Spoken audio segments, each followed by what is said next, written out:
What's up, guys? It's your man, Donovan Sharpe, and welcome to the 948th edition of TSR Live, your daily dose of toxic masculinity, misogyny, and small dick energy. It is Monday, April 3rd of 2022, or 2023, rather. It is good to have you in today. Make sure you guys can hear me now. Yeah, there we go. There we go. Yeah. I was, I accidentally disconnected, one of my external hard drives, and, OBS just, I pulled different things into OBS from different locations, so that's why the intro thing wasn't working. And anyway, it is good to have you guys in today. Thank you all for joining me. We are streaming live simultaneously, as always, to YouTube and Rumble. So however you're watching, wherever you're watching from, thank you for making the Sharpe Reality Live a part of your daily routine. So now I have to do some more production work here. Let's see here. Okay. Yeah, that threw everything out of whack. So just give me 2 seconds here, guys. Okay, perfect. Perfect. Perfect.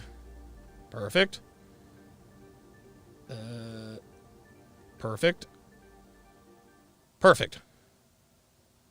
Wait. Got it. Okay. All right. Okay, very good. So let me... Sorry about that. Wait a minute. Hang on a second. Man, this thing just screwed everything up. I do apologize, guys. I do apologize for this, guys. I'm usually pretty... Okay, left view. Yay. Dude, you unplug one thing, man, and it just throws everything completely out of whack. Holy smokes. Come on.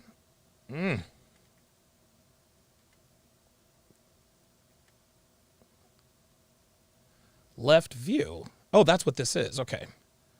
So let me switch the camera here. There we go. There we go. Much better.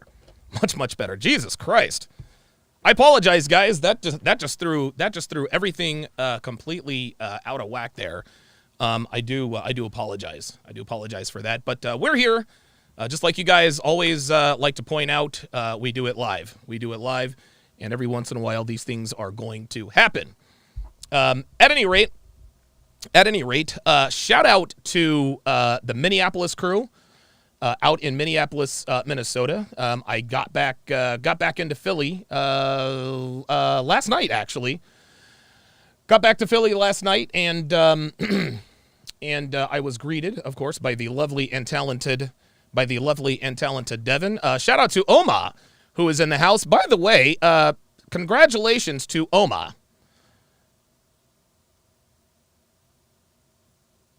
Congratulations to Oma, TSR Live's newest moderator. I had the pleasure of meeting up with him in person in Atlanta. Oma was a welcome oasis in the wasteland that was Atlanta, Georgia. I'm going to be commissioning him for the CME3, so I'm looking forward to getting with him and his brother to provide some security. He's a big dude. I took one look at him and I said to myself, okay, I might have to add him on the list of dudes I would never throw hands with. Like, if I would never throw hands with you, then I'm going to probably hire you for my security. That's generally how these things tend to go. But look, that's neither here nor there. We are here, we are live, and we are ready to rock and roll. Let me minimize some of this stuff here because everything is just woo. I'll tell you what, man. You spend one weekend away, man, and everything is just out of whack. Holy God! There it is. Thumbnail episodes. There you go. All right, get that out of here. Okay, good. Okay, perfect. Jesus Christ, everybody is everything was out of whack there for a second. But hey, man, you gotta You got to be able to weather the storm. So good to have you guys in today. Make sure you guys follow me on Twitter at Donovan's Den and on Instagram at Donovan Sharpe TSR. Okay, gentlemen, the Conference of Masculine Excellence is going down from October 13th through 15th. It is a 3-day event. And for the second straight year, oh my God, Devin's making tacos. Okay, well, shout out to Dev. Let me give her a Don DeMarco for that. Oops, that's not what I wanted to do. I wanted to give her a Don DeMarco. There we go. So Don DeMarco to Dev for making tacos. Anyway, for the second straight year, we're going to have it down in sunny Miami, Florida. Fast cars, pretty girls, great food, and awesome weather make it very difficult not to descend on the 305, given the success we had at last year's CME. As always, gentlemen, as always, I am going to have an absolutely stacked lineup of speakers and presenters who will all be more than willing to let you talk to you, let you pick their brains, and get whatever guidance and advice you need. Tickets are on sale, and I am capping tickets at 100 attendees. I don't know that I'll go over 100 attendees if I can get to 125.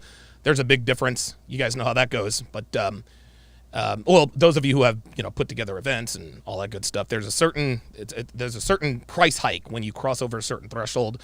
So I'm going to limit it to 100 unless I get to 125, and then we'll maybe raise it a little bit, just given the expenses. At any rate. Make sure you get your tickets now at masculineexcellence.com.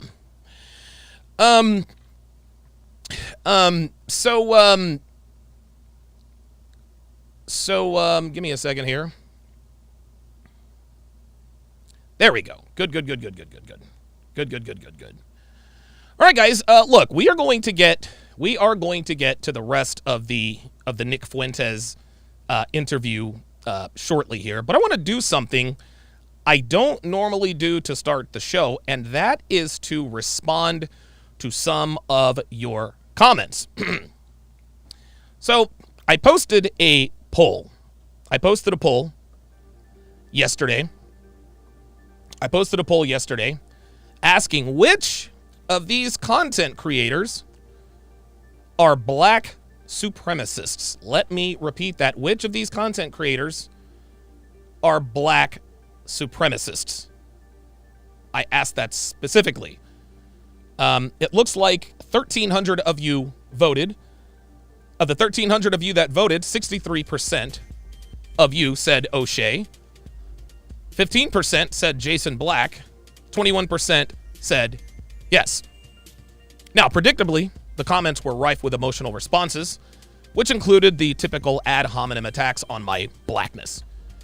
Now, thankfully, I could not give less of a fuck what the black community thinks of me because, as I stated last week, the black community indirectly excommunicated me before I was even old enough to buy a pack of cigarettes. That's damn near 3 decades, y'all. And guys, I've heard it all during that time frame, so I have developed very thick calluses to this nonsensical drivel these niggas and the women who couldn't give less of a fuck about them, while also expecting black men to protect them, despite the fact that they openly celebrated the deaths of Kevin Samuels and Kobe Bryant, but I digress. But before I get into this, let's define what a white supremacist is. Now, there are plenty of varying definitions, right? You got Merriam-Webster, Cambridge University, Oxford, the list goes on and on. But rather than splitting hairs and attempting to manipulate, the wording to fit one's own narrative, let's just use common sense here. A white supremacist is someone who believes that white people are the supreme race, are racist against persons of color, and endorses the segregation of races in some way, shape, or form. I'm sure that there are other minor elements of it, but I think we can confidently say that that's probably what a white supremacist is. Now, I'm sure you guys will poke holes in that definition and come at me with other variations, but again, if we're using common sense here, we all know that that's what white supremacy basically is. So now that we've more or less defined this, let's take a look at the poll. Like I said before, choice 1 was O'Shea Duke Jackson. Choice 2, Jason Black, and choice 3 was yes, meaning you believe that they both are. Now, some of you thought that E40 was an option, and that's my bad. This was a picture poll, an image poll, and I think I got a little too cute. with the picture, which confused some of you guys, so that's on me. Nonetheless, Nonetheless, you guys understood the gist of it. So like I said before, 1,300 of you voted. 63% said O'Shea. 15% said Jason Black. And 21% said yes, meaning both. So let's take a look at some of these comments, shall we? Oh, well, here we are. Here's one already. Let me blow this up so we can see it a little better. So we can see it just a little bit better. So the first comment here is by Shayarala. We'll call it Shayarala. I hope I'm not butchering that. I'm not going to attempt that last name. I'll just call him Shy. Says, Donovan, stop the foolishness. Like, seriously. Pride comes before the destruction. If you were really close to Kevin, like you say you was, then you would know he would want all so-called black creators to at least come to some type of agreement to keep this type of shit behind the scenes. And I'm not saying you're the only one guilty. Stop trying to appeal to other demographics of people when you have an in-house issue. That is some house nigger stuff, by the way. SMH. Very, very, very interesting. Very interesting. Very interesting. I can't tell you guys how many times I hear niggas use the phrase, the pride comes before the fall, quote. Anytime someone uses this, it's almost always because they are straight up jealous of you. There's so many people who are just flat out envious of successful people.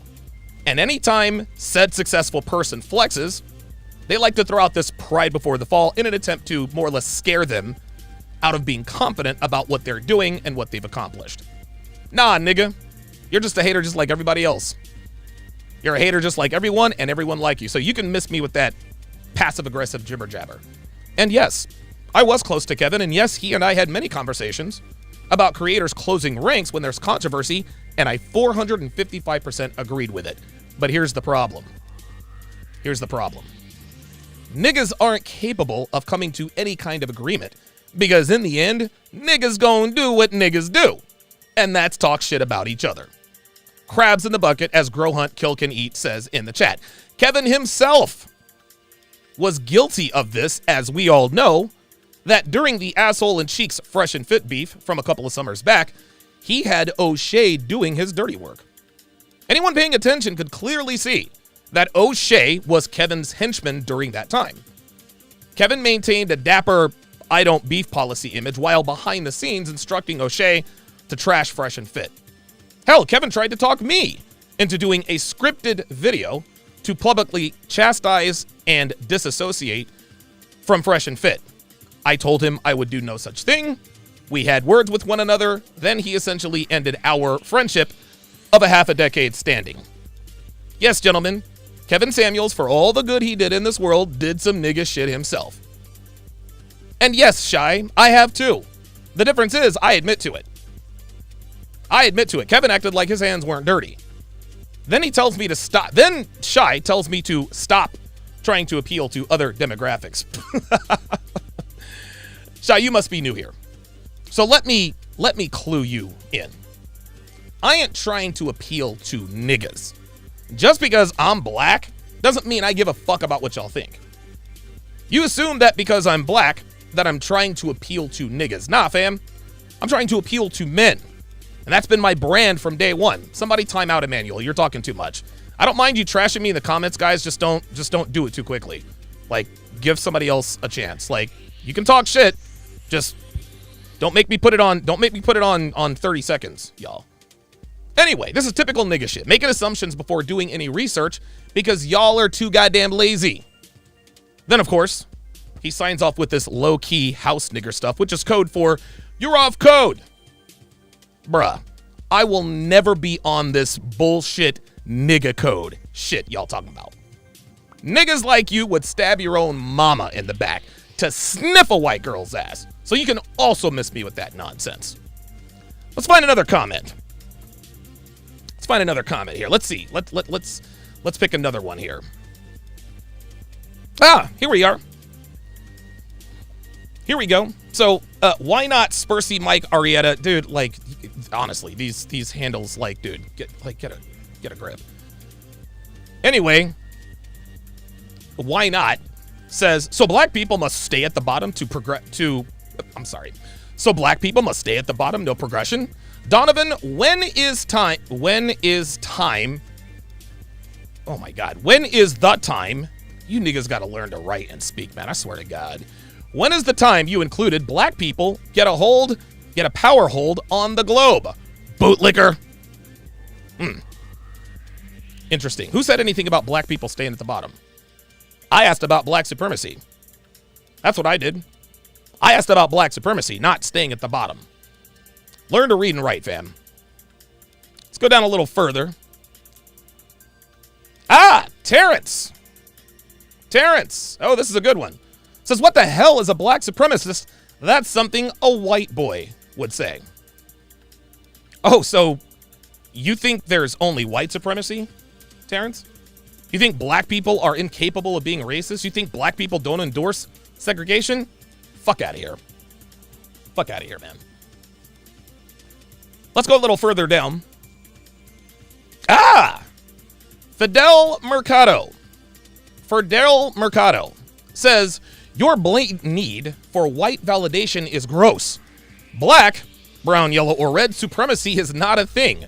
When any of the other groups decide to colonize or push their religion onto one another, then we'll call them black, brown, red, or yellow supremacist. Fidel is just like Terrence. He doesn't believe that black people can be racist either. He tried to use the word colonize and religion to differentiate it. But he couldn't help but add that I'm in need of white validation. I'm in need of white validation, right? So because I don't give a fuck about what you niggas think, say, or do, I'm looking for white validation. Fam, let me clue you in. I'm winning in life, bruh. I'm winning in life. I'll be retired in a little over 5 years, give or take. I have every material possession that I have ever wanted. I have a feminine, attractive woman who loves, respects, and works for me. I have changed and improved the lives of thousands of men, and I've done it doing what I love to do, all while making a shitload of money. Validation is something I stopped needing a long time ago. Then, of course, he, like Fidel and Terrence, thinks that being racist and pushing segregations are actions that only white people are capable of. Fidel, look around you. Pay attention, dude. A lot of black people are racist as fuck, fam. Open your eyes. Let's go down a little further. Here we go. Here's another one. Sidney Wilder says, if O'Shea is a black supremacist, then what are you? A bootlicker, perhaps? With mommy issues? You and Tommy Sotomayor have that in common. Both of you hate black women because your mothers were bad and never loved you. Jamie Foxx, too. His moms gave him away. Tommy Sotomayor's mother didn't love him, so that explains where his hatred comes from. He even hates himself, I believe. Interesting. What does O'Shea being a black supremacist have to me with being a bootlicker? Well, nothing, of course. Nothing, of course. Sydney just wanted to put me in there and call me the same ignorant-ass names niggas have been calling me my whole life. And yes, Sydney, I do have mommy issues. I'll be the first to admit that.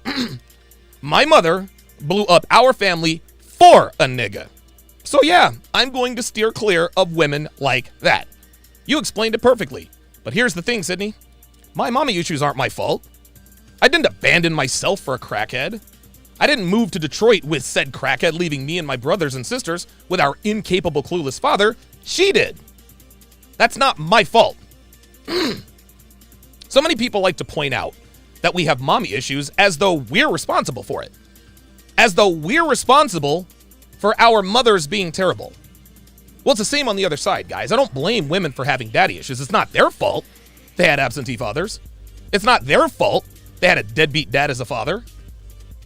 I'm not going to sit here and act like not being able to overcome an absentee father is a referendum on their overall character and resilience. But black women love to point to our mommy issues as if it's something we decided to have. No, Sydney, that decision was made for us, not by us. Let's move down a little further. Let's see here. See what else we can find. Here's a good one. Knicks will be 2026 NBA champs. His comment says, you can't be a black supremacist. That's like being an 8-foot dwarf. Edit, there was actually a human being who was both a dwarf and a giant in their adult life. Hardy har har. Hardy har har. Knicks is another black person who thinks that only white people are capable of racism. Now, I agree that the Knicks could definitely win a title in the next 2 to 3 seasons, with the likes of Jalen Brunson, Julius Randle, and RJ Barrett, with Tom Thibodeau running the show. But fam, you need to stop thinking that black people aren't racist or capable of racism. Let's go a little further down here. Let's see. Oh, well, look at, wow, well, look at this. How about that? Mashless says, so because the man wants people to take the black community seriously and fights to improve his community, that makes him a black supremacist? Now, O'Shea has his issues, but the fact that you consistently try to downplay obvious cases of racism is very problematic. You always try to put down black people or people from the black community to pander to your white viewers, who, for the most part, do not take you seriously. No, I'm not saying that there are not problems within the black community, as there are problems with every community. But the fact that you do not understand why people would have a problem with somebody who is in a black space and has built her platform based off of black talent, decided to have an interview with a well-known racist, and you find nothing wrong with that is beyond crazy. It really shows that you do not understand that you are a black man in America, and it almost seems that you want to be a white man. But hey, do you? It is what it is. First of all, Nick Fuentes is not a racist. You niggas think he's a racist because you niggas like to play the victim. If Nick Fuentes is a racist, then don't listen to him. You have the right to watch other channels. No one is forcing you to do anything you don't want to do. Anytime someone tells uncomfortable or unflattering truths about the black community, niggas like Mashless like to throw out pander to your viewers white argument. Pander to your white viewers argument. That's a feminine trait, my friend. What you just said is quite literally what women have been saying about men in this community since its inception. And that is that anytime we point out unflattering truths about women, then we must hate women. That's as nonsensical as your pandering to your white viewers argument. But I want to point out something that he said, and if I may, flex a little bit. Mashless says that most of my white viewers don't take me seriously. Obviously, he said that to take a jab at me, but allow me to demonstrate otherwise.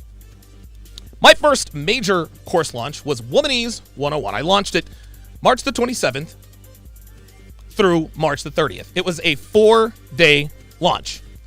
And as you guys can see, here, March 27th and March 30th, in that 4 days, I made over $50,000. $50,000 in 4 days. Those were my earnings. In 4 days, I made $50,000. Guess what? I didn't see any Daquans. I didn't see any Raekwons. I didn't see any Deshaun's. I didn't see any Laquan Traviuses. I'm sure I had a few black men purchase the course, but given what niggas value, Jordans and other useless depreciating assets, I think it's safe to say that most of this revenue probably came from non-black people. Let's go to Womanese Volume 2. Oh, there's another one. Oh, look at that. Womanese Volume 2, again, 4-day launch, starting on May 31st and ending on August the 3rd. Over $100,000 in 4 days. I made 6 figures in 4 days. So white people don't take me seriously, huh? If they didn't take me seriously, then why are they putting 25 grand in my pocket for 4 straight days? Why did they put 100 large in my bank account in 1 weekend? Huh? Let's go to Womanese Volume 3. Let's take a look at that.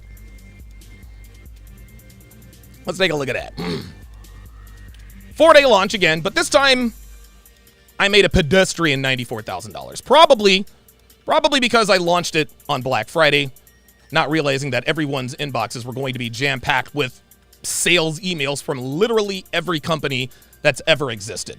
Still, not a bad haul for a 4-day weekend. So if white people didn't take me seriously, then why would they purchase my products? Why would they purchase my products? Pardon me. Pardon me. Why would they purchase my products in excess of over $250,000? $250,000 over an 8-month span. If I were such a loser and non-black people didn't take me seriously, why have I been able to put on 2 events where the vast majority of the attendees were white guys? You see, Mashless, just because you say it doesn't make it true. You'd love to think that white men in my audience don't take me seriously, but just because you don't like me, that's it. My nigga, if you don't like me because I don't pander to you niggas, then just say that. Just say that. Oh, I know why. It's because you, like every other nigga who comes in here talking crazy, don't want to admit that I am damn good at what I do, and I know what the fuck I'm talking about. I don't pull punches when I talk about niggas doing nigga shit, and you don't like it. You say you think I want to be a white man because I call out the fuckery in the black community and in niggatube, but you know that ain't true. You and every other ignorant ass nigga who make comments like this are doing it for the likes. You do it so that the so-called black community gives you a thumbs up and a pat on the back for telling off that Uncle Tom coon ass house Negro, Donovan Sharpe. Cool, fine. But I'm still kicking life's ass regardless of what you people may think. And yes, I absolutely said you people. And by you people, I'm not talking about black people. I'm talking about niggas. The same kind of niggas who have managed to turn Buckhead into Bankhead. And if you think for 1 second O'Shea gives a single fuck about the black community and fights to improve it, pay attention, man. Dude lives in Poland. If he cared so much about black people, why not move to Nigeria? He's always talking about Nigeria this and Nigeria that, but he stays in that dusty-ass studio of his in Poland, which is quite literally one of the whitest countries ever. If O'Shea cared so much about the black community, then why does he buy Ugandan prostitutes? Why would you patronize a business that exploits the very black women you purport to love and protect? You know sex work destroys women, so why do you buy Ugandan ladies of the night? Well, easy. O'Shea doesn't give a damn about the black community. You niggas are so dumb that you don't even realize that this dude is laughing at you off camera, but you think he's fighting for you? He talks about how Pearl is exploiting black men by employing them. But did he reach out and make sure that Pearl's employees were okay? Huh? Did he call up Blessing? Did he call up her staff? No. Why? Because O'Shea Duke Jackson doesn't care about you. He cares about O'Shea Duke Jackson and O'Shea Duke Jackson only. But by all means, keep swallowing his bullshit and pretending to like the taste. Listen, it's not my life. That's on you. Then we come to Jason Black. Oh boy. Let me take a sip here.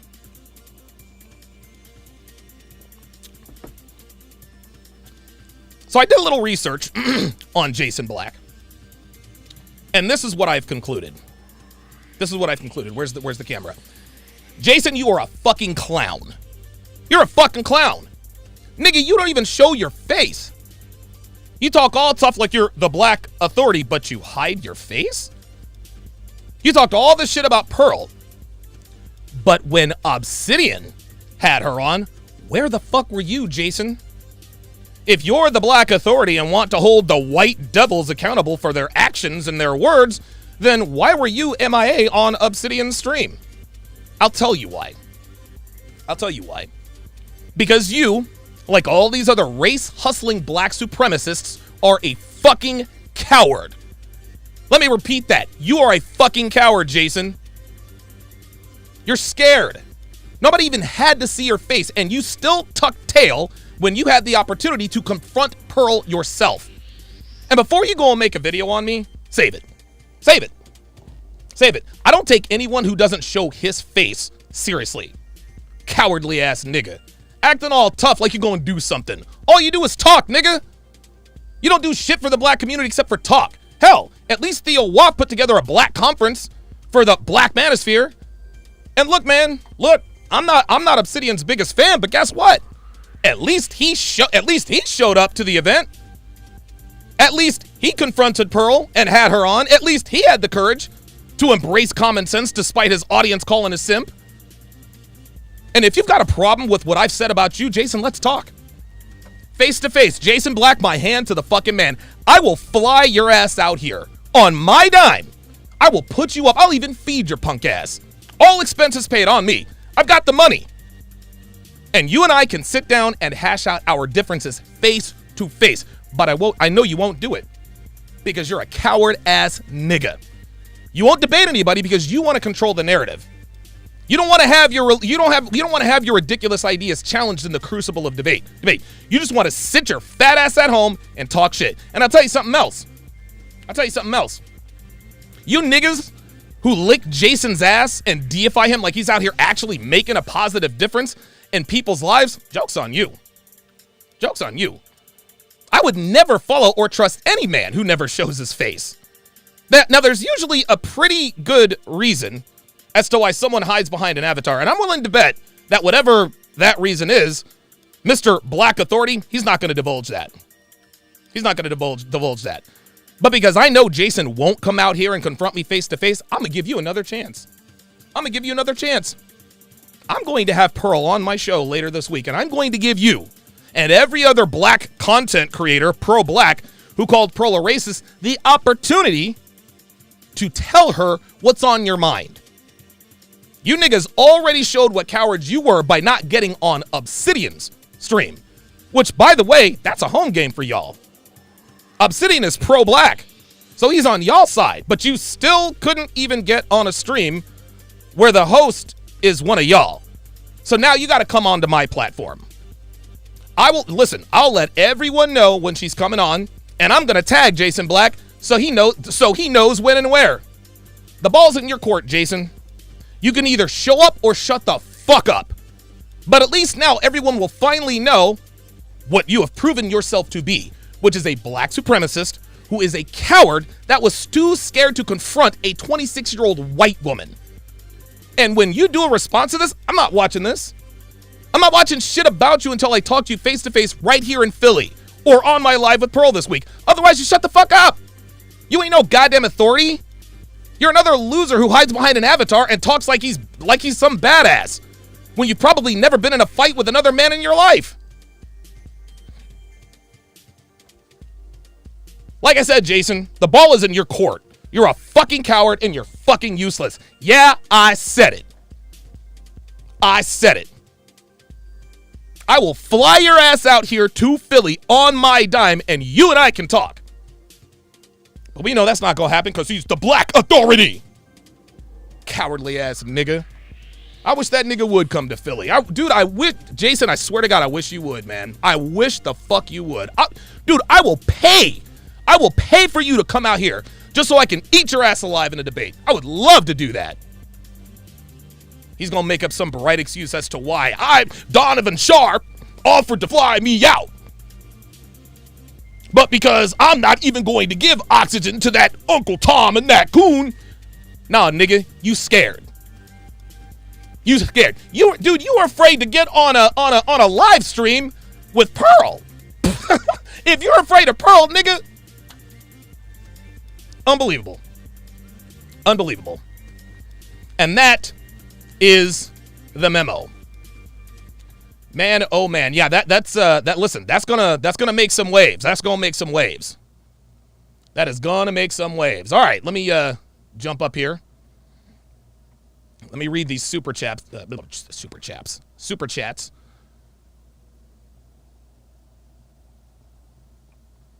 Let me read these super chats here.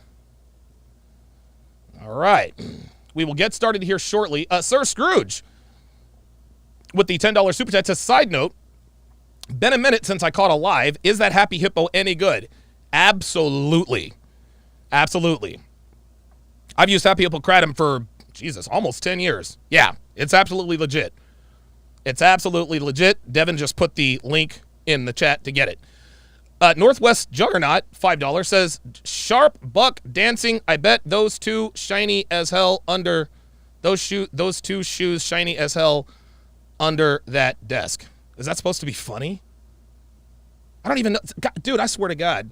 I don't even, guys, I don't know where you guys get, like, half of these racial slurs. I don't even know. I don't even know half of these, I don't even know half of these fucking racial slurs, man. Speak English, nigga.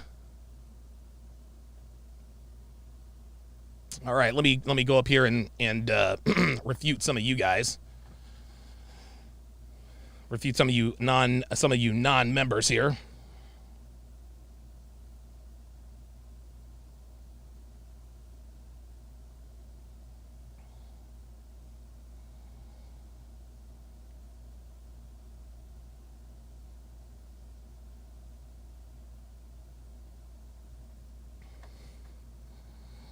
All right, let's see. Yep, crabs in a bucket. That's exactly right.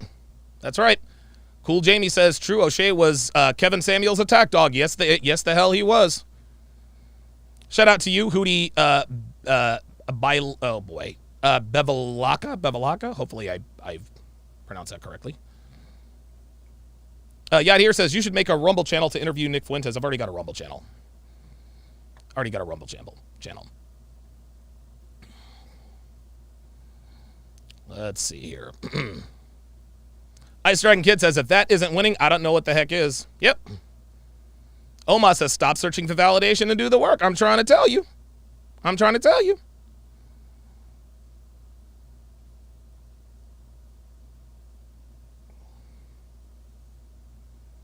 Ay.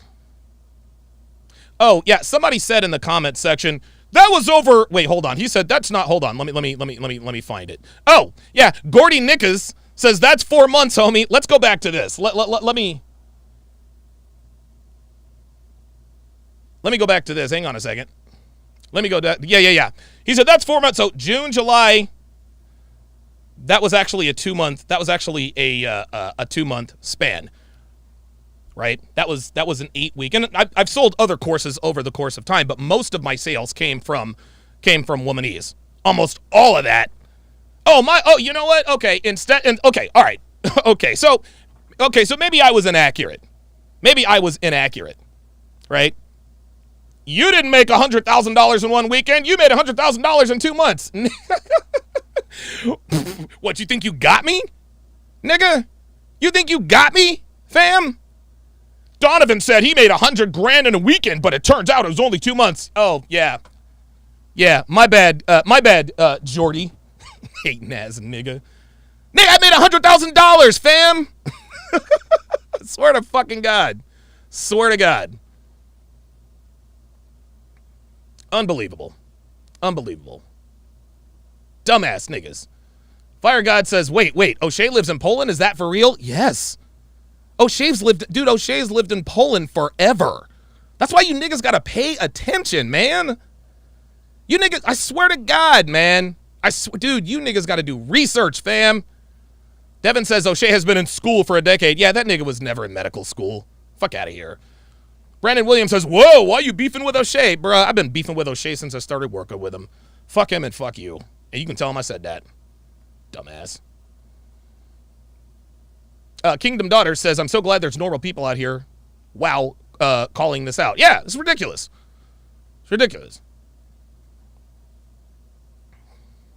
The Savvy Ninja says 100% agree. She's building a online show network. So many ignorant people commenting that she pockets at 70% because of the way Sarah said it. When Pearl comes out and addresses that, you guys are going to look so goddamn stupid. Yeah, Sarah, bruh. Oh, speaking of which, man. Damn. Oh. Speaking of which, give me a second, guys, because I got some I got some. Give me a second here. Oh, there it is. So, I attempted. A lot of you guys have been asking me. What I think about the about MTR, mediocre tutorials and reviews, and you guys want to know what my opinion is on what he said and how he said it, and this and that and the third. I actually forgot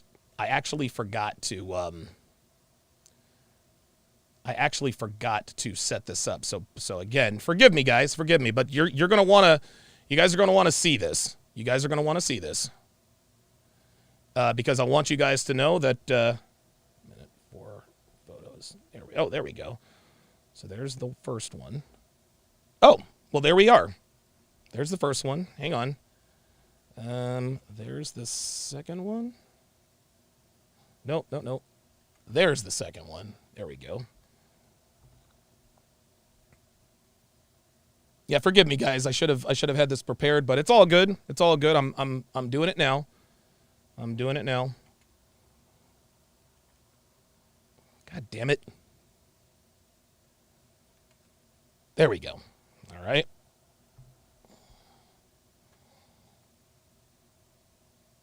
There we go. And then now.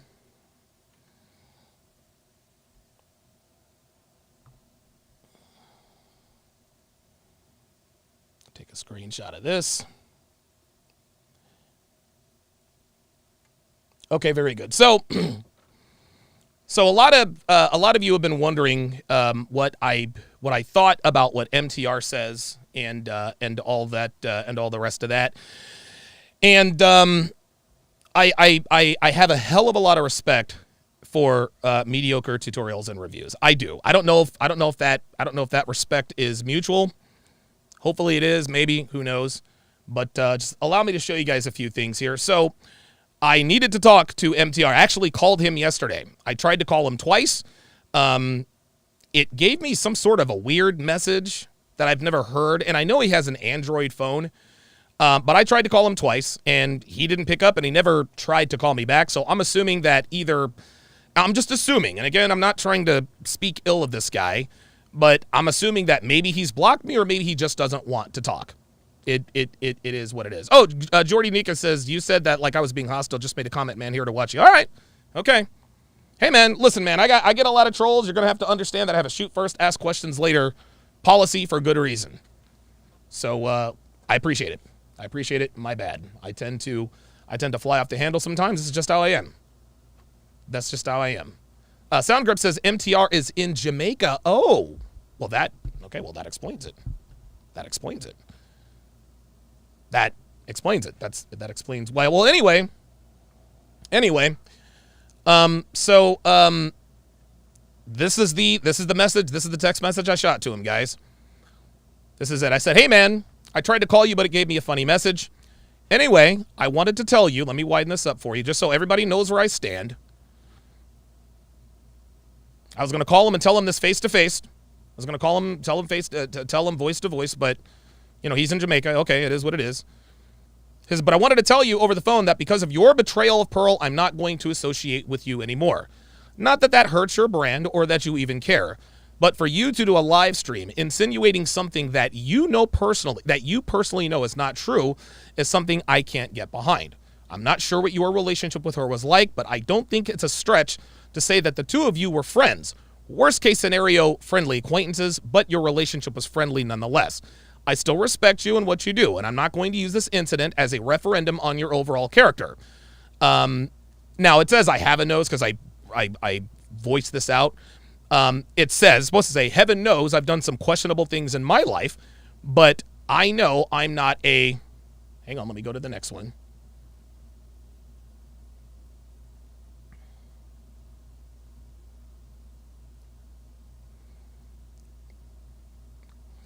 Heaven knows that I've done some questionable things in my life, but I know I'm not a horrible person. But to turn on someone who graciously hosted you, introduced you to a member of her family, spent time with you, and shot really good content with seems way out of character for someone like you. I'll be the first to admit that I have certain personality traits that are downright terrible. And I am not going to look down my nose at you and say, you should not have done that. Instead, you need to be like me. But I wouldn't turn on someone simply to appease my audience. Again, I'm not trying to be holier than thou because, again, I have done much worse things in life than something like this. But Pearl is a very good friend of mine, and I cannot associate with anyone who implies directly or indirectly that she is a racist or sympathetic to racism. And let me get the last one.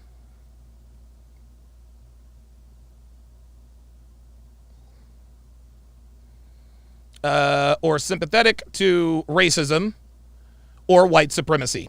Good luck in the future, man. Hopefully you'll make it to the 2 Comma Club on YouTube. Take care. I would very much have liked to have talked to him, but he was in Jamaica. I guess that's why it gave me the funny message. But yeah, I like MTR. I really do. I do. I think he's a good dude, and I think he's a man of principle. But he made a big mistake here, man. He really, really did. He made a big mistake. Niggas talking about pandering and this and that and the third. Guess what, man? Like, that's exactly what he did. That's exactly what he did. He detonated a great relationship. He detonated a great relationship over a nothing burger. Over a nothing burger. It's just, ay. Baker19 says, I think MTR just took the clout. All of his videos before were KS reactions. Since his passing, his channel went nowhere. I don't know.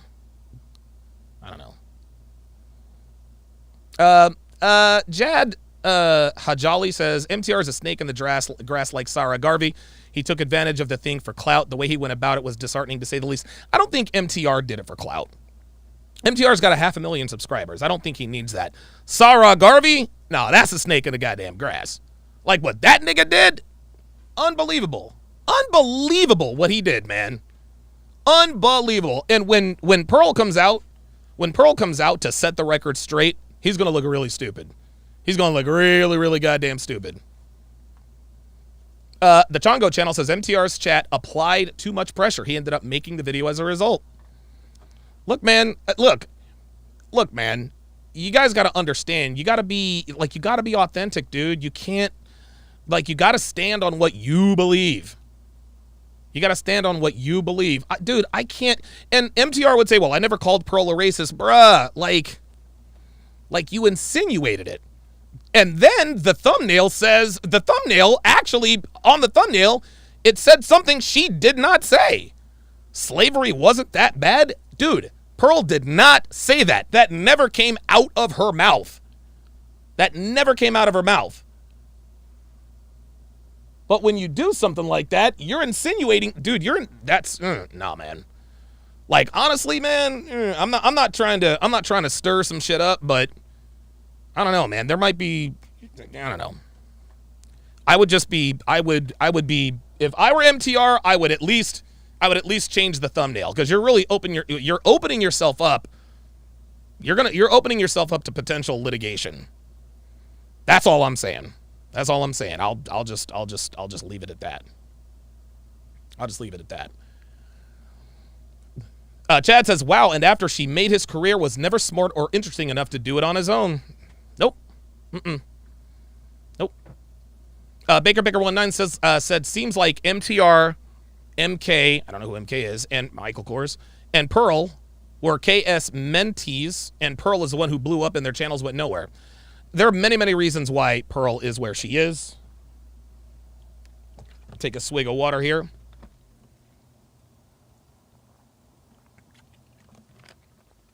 Fire God says, just got more respect for Donovan. This has been my whole problem with the MTR situation. Pearl has been hosting black creators, and they have both been eating off of her plate.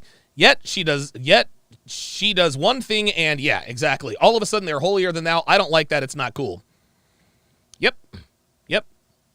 Shaman says, nah, I think MTR just folded. I think he did too, and I don't think he had to. Man.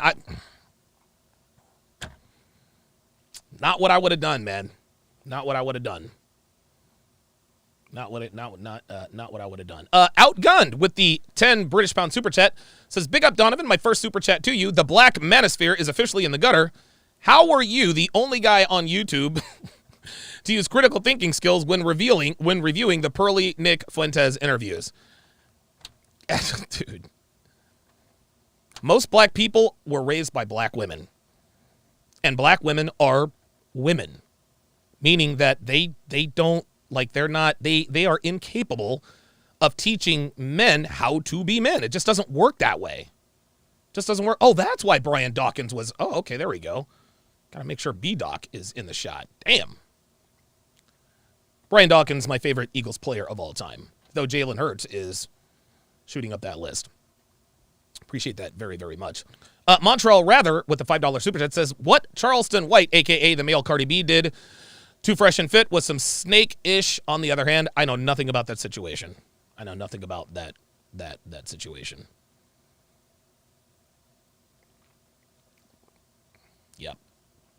Yep. Okay. I had the interview up. I don't know where it went. Let me pull it up again. Oh, there it is. There it is. All right. Awesome. And so to business. Oh, Jay Blaze, stop it. It's not Carson Wentz. I'm over Carson Wentz, finally. I'm over Carson Wentz, finally.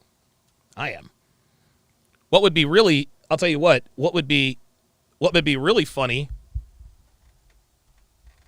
What would be really funny is if Carson Wentz ends up being a backup for the Eagles.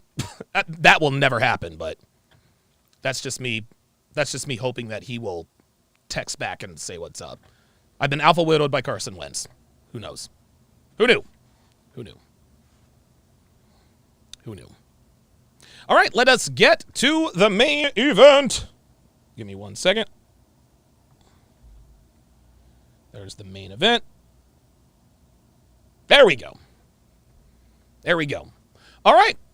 Okay. So I'm going to react to the rest of the video, the rest of this interview. I'm going to react to the rest of this interview. And at this point, what are we? We're 2 hours into this. Into the interview, and I have concluded that Nick Fuentes is not a racist. I listen, maybe he says something that changes my mind, but I have heard nothing. On this interview that says to me that Nick Fuentes is a racist. I just, it is what it is. I got 444 people in here watching. I only have 202 likes. I need 98 more likes in 10 minutes, or I am turning the chat off.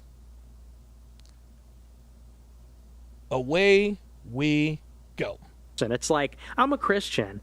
I'm against murder. I'm against mass murder. I'm against war. Like, I've made jokes and things like that, but those are things that I find morally repugnant and wrong.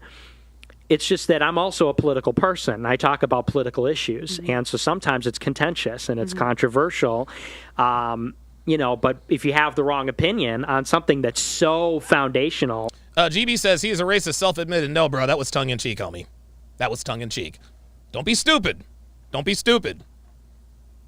See, again, dude, you got to let go of that mentality, GB. You got to let go of that mentality. Pearl at the beginning of the video was like, oh, so you're a white supremacist and you're in. Nick Fuentes, yeah, I'm a racist. No. Nick Fuentes did not admit that he was a racist. Get out of here. The dude says trying to manipulate likes. Well, isn't that the name of the game? Then they're going to call you these things.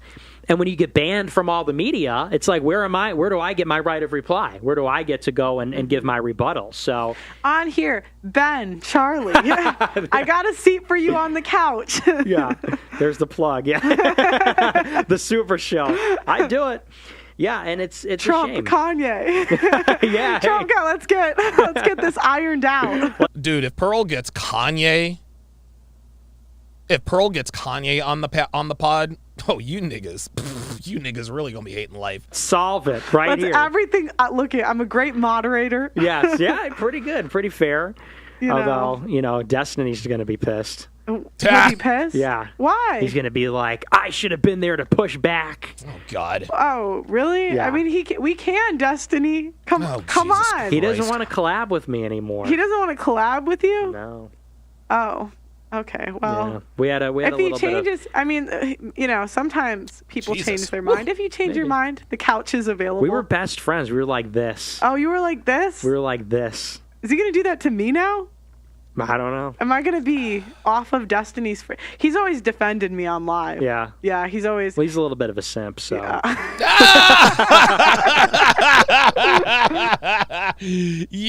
Don DeMarco, Nick. Yeah, I think Nick's got a little bit of red pill awareness. Montreal Rather, $5 super chat, says some people mad at Pearl. Same people mad at Pearl about this are the same people who are still cool with Tommy Sotomayor interviewing David Duke.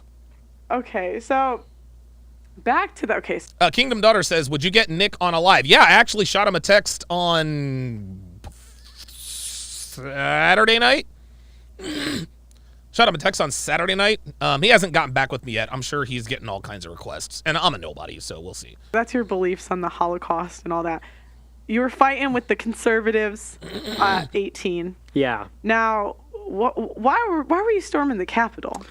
What? I heard that was not a good way to go. Oh, boy. Yeah. I heard that wasn't a great move. But, In retrospect.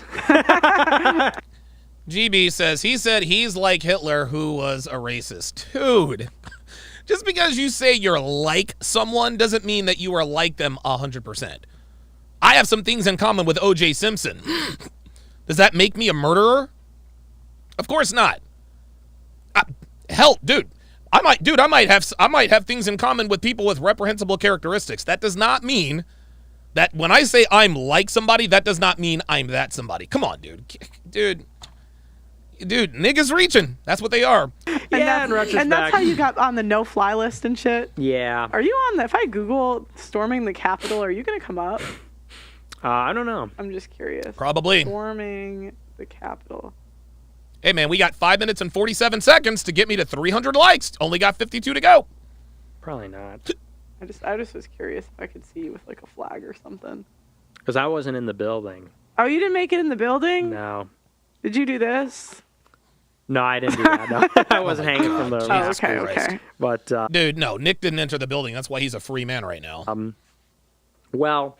Yeah, what happened at the Capitol? Yeah, so, this is kind of like, this is the inside. Nobody wants to hear this because it's so politicized, because, of course, they're trying to get Trump with this. This is like, they want to blame Trump for it and say, like, he tried to overthrow the government. And, so there's a big significance to it politically for the Democrats. But here's the real story.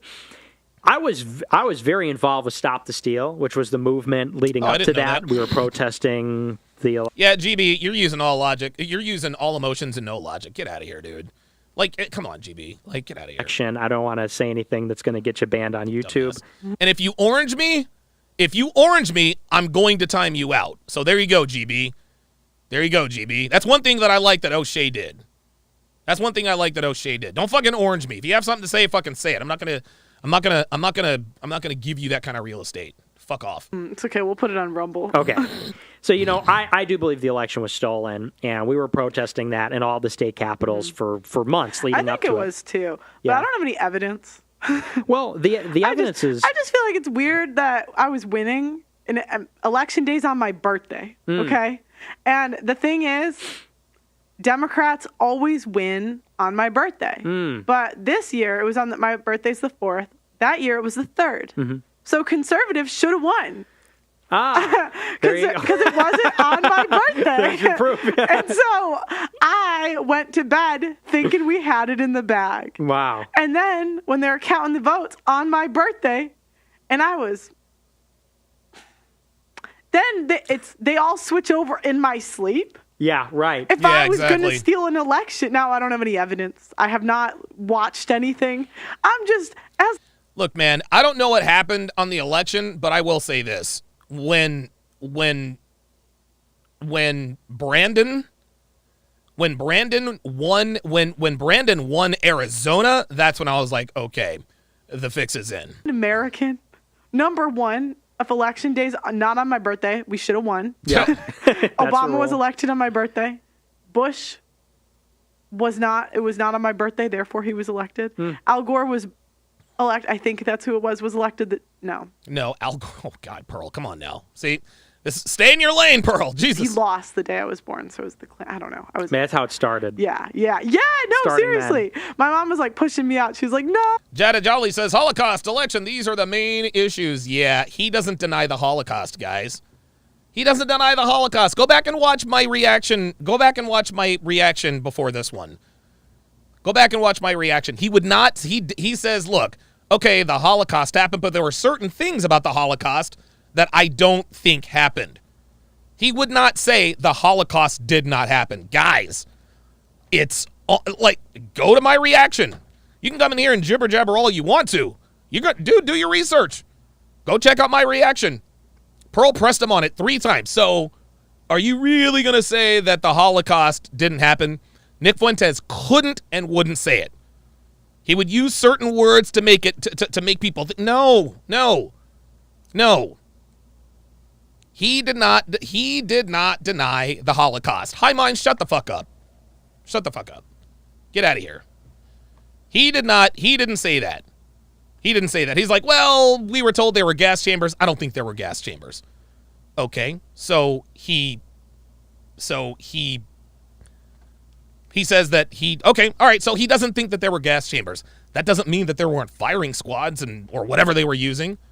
He thinks that there weren't gas chambers.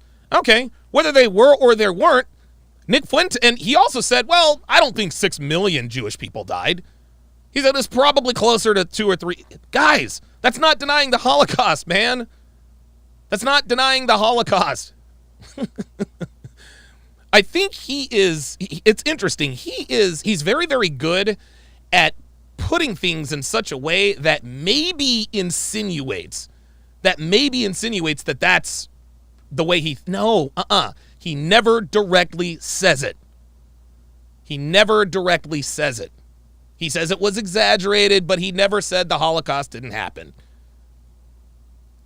He never said the Holocaust didn't happen. Go back and watch, guys. Go back and watch. Worst day ever. but I just You guys have 35 seconds to get me 17 more likes. I will cut this chat off. think it's weird how everything switched in our sleep. Yeah. Yep. Now, again, I got no evidence. I'm not going to die on Yeah, not sorry, says Nick is a bit of a troll. Yes, of course he is. Exactly. this hill. Yeah. I just think it was weird. Yeah, well, and here's the problem. It's one simple thing. It's about these mail-in ballots, because in 2016, I think it was 33% of the electorate voted by mail. Or did early voting, 33%. In 1996, it was... All right, that's it. I got 289 likes. The chat is off until I get to 300. Ken Rose says, I have say IP. Oh, man, what does IP mean? I'm sorry, Ken. Can somebody tell me? Oh, well, I got to turn the chat on for that. Says, I have say IP have absolutely ruined America. Mr. Sharpe, you owe the black community no explanation or apologies for your success. Fuck no. Hell no. I'm not apologizing for shit. Y'all, dude, y'all can all eat a dick. I don't give a damn. I do not give a damn. I got niggas in my chat talking about, careful. Jason Black is going to come after you. Man, I'm not scared of that nigga. Jason Black is a nameless, faceless nobody. Jesus Christ. Appreciate the 300 likes, guys. 6%. Okay. So the early voting is a very new phenomenon, and it's never been a huge percentage of people. In 2020, it was 70%. 70% voted by mail. So it doubled from 16 to 2020. Wow. And it's not hard to see where there would be irregularities with that. Because what you have going on is that also what changed in 2020 is that everybody was automatically registered as an absentee, meaning that they didn't have to vote in person because of the pandemic. That's never happened. GB, shut the fuck up. You're out of here. See ya. See ya. Listen, man, look. You have a YouTube channel, then go, whoops. You have a YouTube channel, go talk about this on your own, bruh. Like, just get out of here. Fuck out of here. Wait a minute. I wasn't even talking about the election was stolen. Jesus Christ. GB, nigga, you out. Nigga, GB, you, again, you're one of these ain't shit niggas who just want to come in here and argue with me because I sound the way I do. Go fuck yourself. Go fuck yourself, bruh. Go fuck yourself. See ya. Disagree all you want to. You're out. Peace. In years prior, you had to request an absentee ballot to vote by mail or to do early voting, which requires like a verification. You know, you got to put in your info, you get the ballot, right. and not a lot of people did that because it's kind of a hassle. So in 2020, they register everybody. They send ballots out to everybody. Like my dead uncle. My uncle's been dead for 20 years. We got a ballot for him. They send all these ballots out, and then they collect them at drop boxes. Where?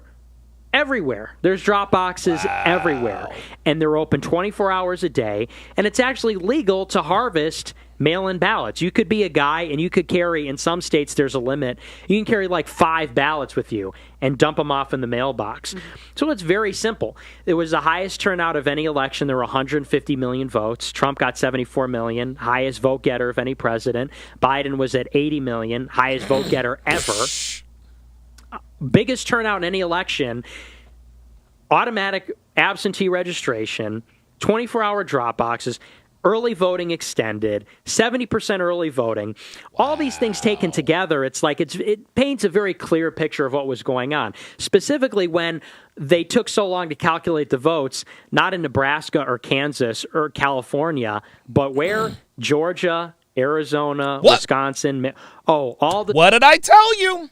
Look, man, I don't know what happened because I wasn't there, but it is suspicious. Swing states took the longest to calculate.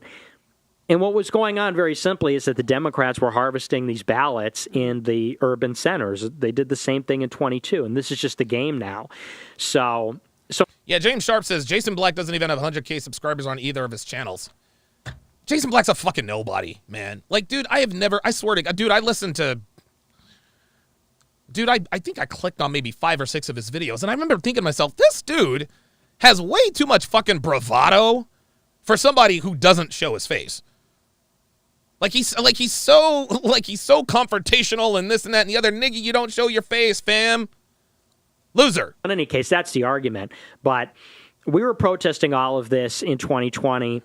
Can I ask you a quick question? Who do you think stole it, like, specifically? You think it was the Democrats as a party? You think it was a specific person? You think I think it was the Democrats state? as a party. Oh, the Democrats as a party. I think they just took advantage. I mean, and this is where people get it wrong. Like, they did recounts in some states, and, you know, they recounted the votes, and it was all legit. Okay. But the problem is maybe voter fraud is the wrong way to say it, although I think a lot of that happened because it's like, for example, if you're a Democrat... If I'm a Democrat, I get my dead uncle's ballot, I fill it out, I sign it, I put it in the mail. That's counted as a legitimate ballot. You think that... I don't know anything about how this stuff works, so... Democrat, like, it was a specific Democrat that did it, or was Democrats across the board? I think it's Democrats across the board. Really? Mm-hmm. I just think that would be so hard to organize. Shit. You know, like, if I was to guess, and this is just, you know, Pearl's speculation, no evidence, I would just think it was some... RT the Brand said you could feel the energy behind the Obama wave of support. Now, that I agree with. Here's why I knew Obama was going to win in a landslide. He had more votes in the primary, in the primaries and in the caucuses. He would have more... I forgot what the stat that they had. He had so many more votes than McCain.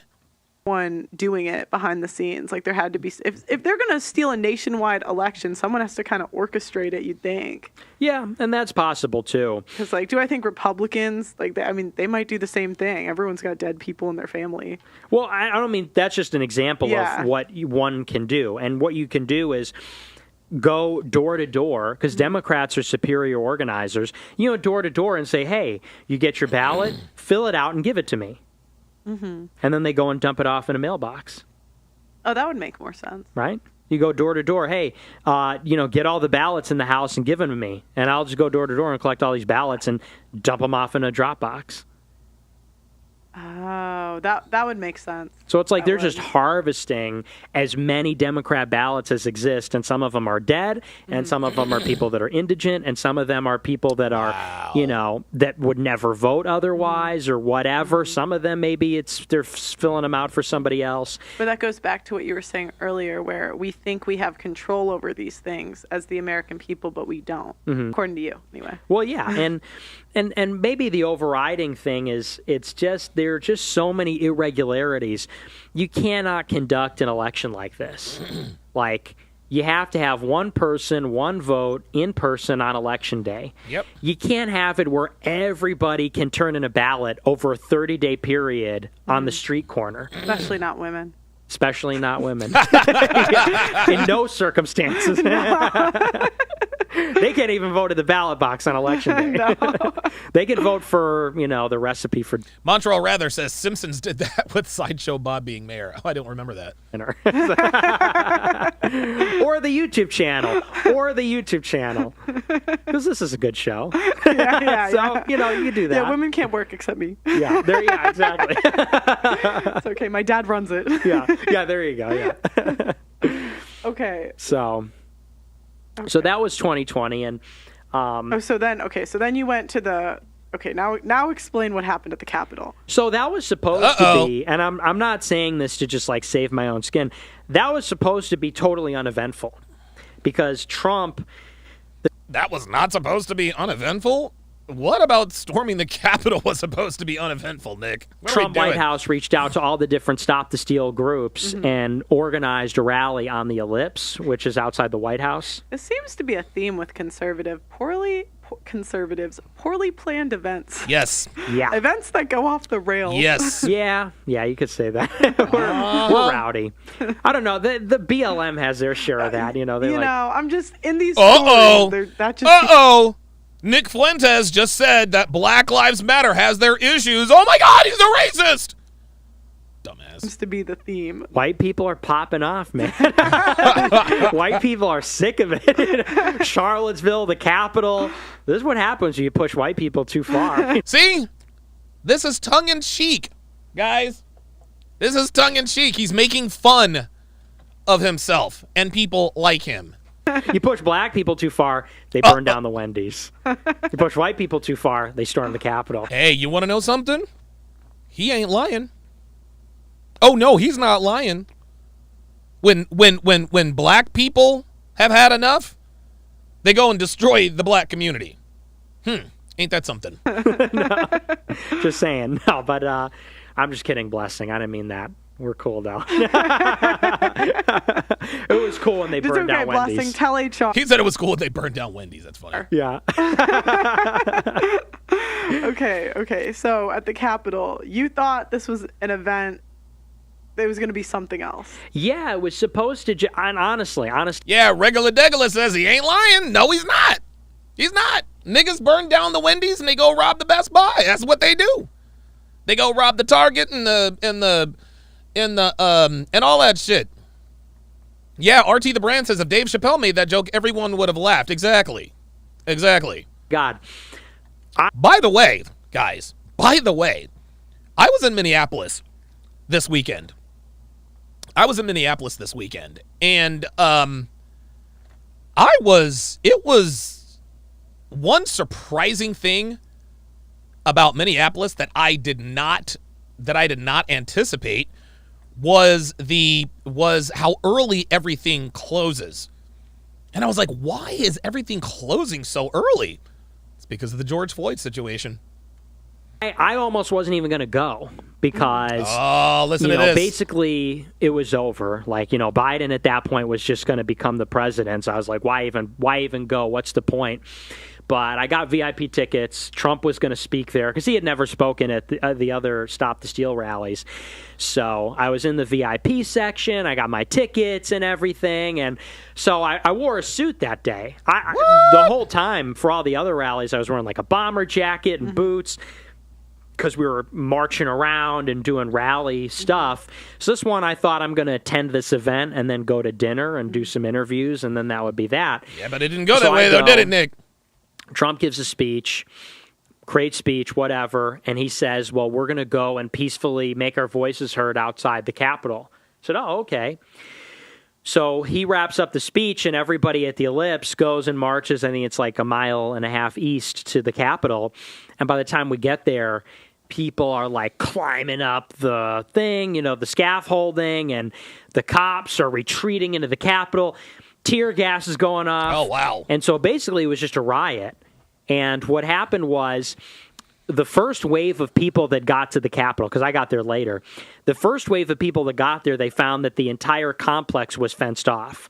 So not just the building, but the lawn, everything. Jesus. What did they think they would accomplish by storming the Capitol? That's what I want to know. Like, dude, come on. Like, Republicans took the L that day. Capitol. I don't think they were trying to accomplish anything. James Sharpe says, I can't stand the BLM movement. I was onto them from the very beginning. Yeah, dude, that whole thing is...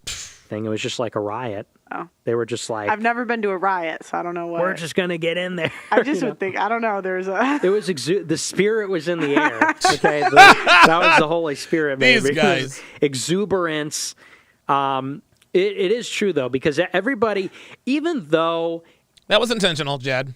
Wasn't premeditated, or at least if it was, I hadn't heard about it. Even though it wasn't a premeditated, because there was no plan to, take over the building, and secure it and, control it. People just broke in and ran around and, screamed like banshees. Even though there was no plan to go in, I feel like everybody kind of wanted to go in, because that's where they were counting the ballots. Oh, the so they were elector going in votes. so they could see it, basically. They're kind of saying... Or stop it. Oh. That's what the government says. Got that they were going in to stop the count. Because the January 6th date is the last date where you could change the outcome.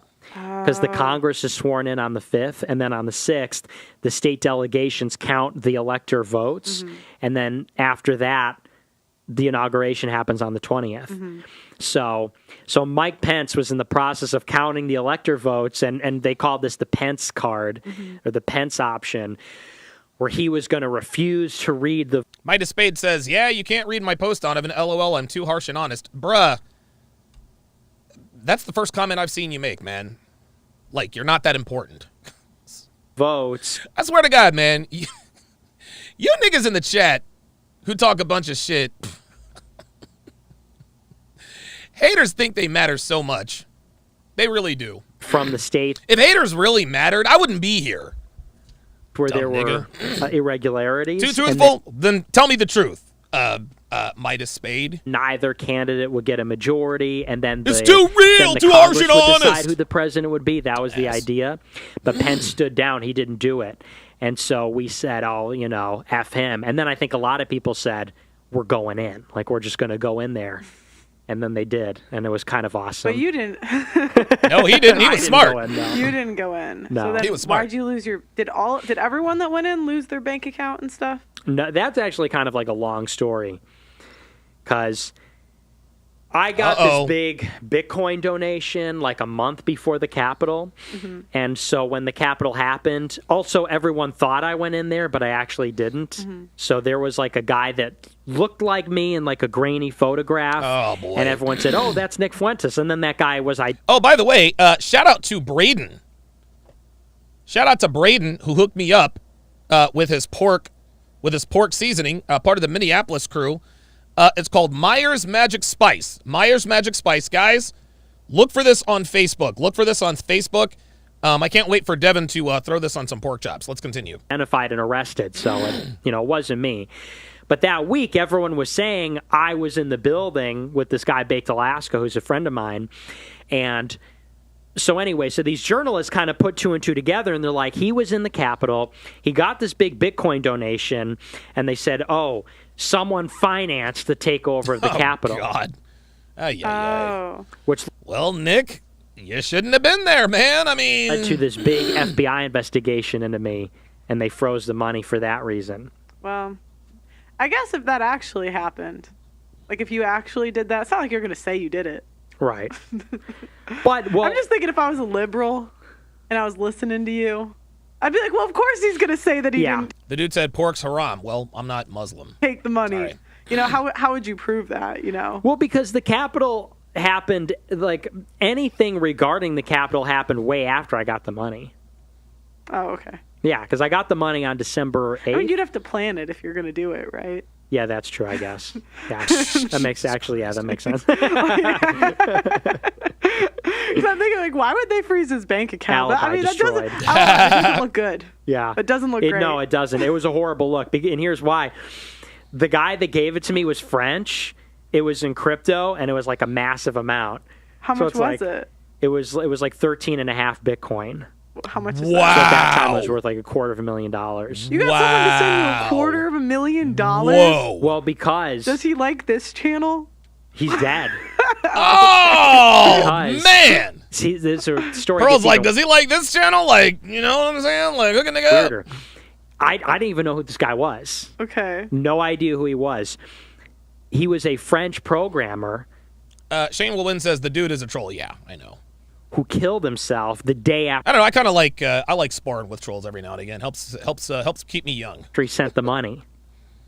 Because I guess he was a programmer or a hacker. Does he have like a widow? No, Haram. I don't think so. Not for no reason. He was an incel like me. Yeah, Okay. no, but he Omari Brown says this is proof these dudes emotional. This interview not even bad. Yeah, dude. Of course not, man. was this hacker. He made all his money in Bitcoin, and he developed this horrible, debilitating illness, which is, they say, the that most painful sucks. disease. It's a neurological condition. There's no cure. It sounds like he's talking about ALS. So he was set on killing himself. Oh, my But he was like a God. fan of mine. He was a fan of other right-wing creators. And he wrote a Wow. suicide note talking about how the West is dying and people like me and others are bringing it wow. back. So he wrote a suicide note saying, I can't heal myself. I'm going to kill myself, but I'm going to bequeath my fortune to these people who are saving the West. Dude. Yeah, I agree.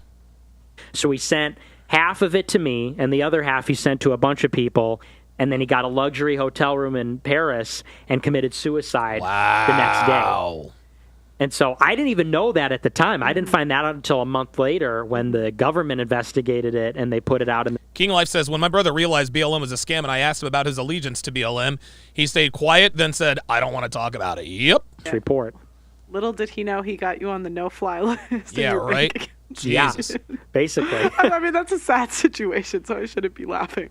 But it's like he almost did the opposite. I mean, don't get me wrong. I mean, Did you hey, spend any of the money first? well, I'm not going to talk about the finances on this, the legal Nah. aspects of it. Yeah, but, there you go.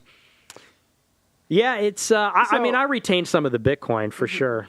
Oh, okay. Okay. So, but that was why they put you on the no-fly list? The no-fly list was also separate because Jesus. I made this joke about killing a flight attendant. Oh, Nick, Nick, So I said that was- Nick. Oh, my God. Nick, what are you doing? Ay, ay, ay, ay, ay. Dude, Nick. Come on, man. Come on, dude. Dude, now, that right there is just proof that really smart people can say some really dumb shit. You can't make a joke about killing a flight attendant as Nick Fuentes and expect to be put on the no-fly list. Jesus Christ. Reason. Come on. Wait, so what outcome did the Bitcoin thing have? Jesus. Well, the Bitcoin thing is still ongoing. Oh, so they're still investigating you. Yeah. Wow. Yeah. So that's still ongoing. And then the no-fly list, so I got put on the no-fly list after January 6th, and then they took me off of it, and they said the reason they put me on is because I made this joke. You know, I was getting harassed by flight attendants with the mask thing, you know, because you put your mask on, it slips below your nose, and they're like, hey, Right. please Yeah, but they were harassing everybody. pull your mask up. And so I went on my show and said, I want to kill these people, you know. Oh, I was God. kidding. Nick, tongue in- Nick, you don't kid about that. Ay, ay, ay. Yeah, And so that's why they said they put you on the no-fly list? right. But everyone said that. I know. I said, I wanted to kill. Yes, Nick, but not everyone is Nick Fuentes. Yes, other people said it, but Nick, you're you, fam. Oh shit. Okay, I guess the battery is dead on that one. Let's continue. My producer the other day. Wait. Okay. Oh, wait a minute. Uh-oh. Wait, hold on. Hang on a second. Let's see what she said. Said that. I know. I said, I wanted to kill my producer the other day. Oh, yeah. Okay, Right. blessing. There you go. There it is. Yeah. This just in. Breaking. Pearl says she wants to kill her producer. She must be a racist. when I saw the bill for the studio, right, blessing. It's not a, but you don't actually mean it. Yeah, well, and there was this And big. you can't be the only one that's done that. Well, and it's absurd to say Oh that. no, please don't. Please don't put me on it. Yeah. I didn't mean it. Bless. I'm not gonna. Yeah. Well, and it's funny you say that because this week, this big hit piece came out saying that, well, I lied about why I was on the no-fly list because I didn't tell people it was for this joke that I made. But it's like, do you think the government's going to come out and say we harassed this guy for very shaky legal grounds? Mm-hmm. Of course they're going to come out and make an excuse for it and say it's about a joke. Because how else would they be aware of it if they weren't investigating me? Why else would they see it as a security threat if it wasn't because I was at the Capitol? So anyway, so that was part of it also. And is that how you lost your bank accounts too? No, I got banned from different banks just because of who I am. See, there you go. What there do you go. mean? But what caused it? Was Not it after you said something? Was it? No, nothing in particular. Banks just started banning. They would just send me a letter and say, it's a reputational risk to have you as a customer. I want my bank to know that I'm not endorsing anything you said. I'm just talking to you. Please don't take my account. For real, yeah. Please. She's like, please don't take my account. I just met him today. That's true. Yeah, I'll. I need to dissociate. Yeah, that's welcome to my life. Okay, freaking. So I'm going through these. So the no-fly list we covered. We covered the white supremacist. No, we didn't. You don't believe in race mixing. Ah, here we go. Race mixing. Here we go. Okay, you wanna? Yeah, I mean, well, what do you think? Are you pro race mixing? What's your feelings? I don't have a problem with it. You just don't really care. Yeah, I mean. Well, the reason why Pearl doesn't care about race mixing is, well, let's just all keep it real. Look, man. Look. Look, man. Look. Just because she's my friend doesn't mean I can't keep it real. Doesn't mean I can't keep it real. Like I've dated people of another race before. Uh-oh. She says I've dated people of another race. What race are we talking about, Pearl? Yep, that's right. Y'all know what time it is. Look, man, Pearl's my girl, but it is what it is. Mm-hmm. It's fine. I mean, it didn't work out, but yeah. I don't have a problem with it. No. Yeah, of course you don't. And the reason why? That's right. Y'all know it. Hey, look, man, like I said, Pearl's my girl. She's my girl. But she likes the brothers. JC says she goes from San Francisco to New York. It is what it is. I mean, for me, you said you're mixed. Well, I didn't say that. I said I'm Mexican, Italian, and Irish. Yeah, so that's mixed. I mean, kind of. Some would say yeah, some would say no. Mm-hmm. Okay, so Nick Fuentes is against race mixing between white people and black people. He just said, look, man, I just said he was Italian, Irish, and something else. Right? Italian, Irish, and something else. Okay. So when it comes to race mixing, he is a product of race mixing. Okay. Well, guess what, Nick? You're a product of race mixing, brother. Yeah. There it is. The blacker the berry, the sweeter the juice. Let him know, Pearl. Let him know. No, Nick does not like race mixing between black people and white people. Does that make him racist? Yep. Oops. No, that is... I hit the wrong button. Does that make him a racist? Nope. Jesus Christ, I got mixed up there. No, it doesn't make him a racist, man. Just because you don't believe in race mixing doesn't make you a racist, because trust me, there are black people who also don't believe in race mixing. Do we call them racists? Gotta hit the wait, hold on. Nope. Okay, there we go. There it is. My dad's like half Mexican, and, you know. His dad is half Mexican, so without race mixing, Nick would not be who he is. It is what it is. Mexican's not really like a whole other race. So. What do you mean it's not a whole other race? I mean, because Mexicans are definitely like closer to white people than like black people, for instance. Wait a minute. Mexicans are closer to white people than black people. I don't. You know, or Okay. Chinese people. Okay. Because a lot of Hispanics have white DNA. Okay, tell me why. About race mixing? Yeah, why are you against so, race So, mixing? yeah, because that's really immaterial. But, well, I'm just against it because, like, I just want kids that look like me. You know, I just want kids that have my same features, and I want great Okay, well then marry a white girl. Have kids with a white girl. Simple as kids that. that look like me. So, I think it has a lot to do with the person's values, because when you are, because, like, for example, I'm also Italian, and, you know, so my mom, like, you know, she's fully Italian. That's like a very strong There it is. So, fully Italian. He's half Mexican, half Irish. what it is. cultural part of my identity. My father doesn't really have a very strong Mexican or Irish identity. His father died when he was very young, and you know, and his mother's not like very super like ethnically Irish. She's not like into that, you know. So the Italian thing, that was like the dominant culture in my house. And so that comes with it a lot of things. Also, being like Italian and Catholic, that's a big part of it. And so the idea that, like, for example, if I had a black wife, I do actually find black girls attractive. I do. Oh, how about that? Did you hear what this dude just said? Did you hear what this dude just said? I do actually find black girls attractive. I'm sorry, one more time, Nick. I do actually find black girls attractive.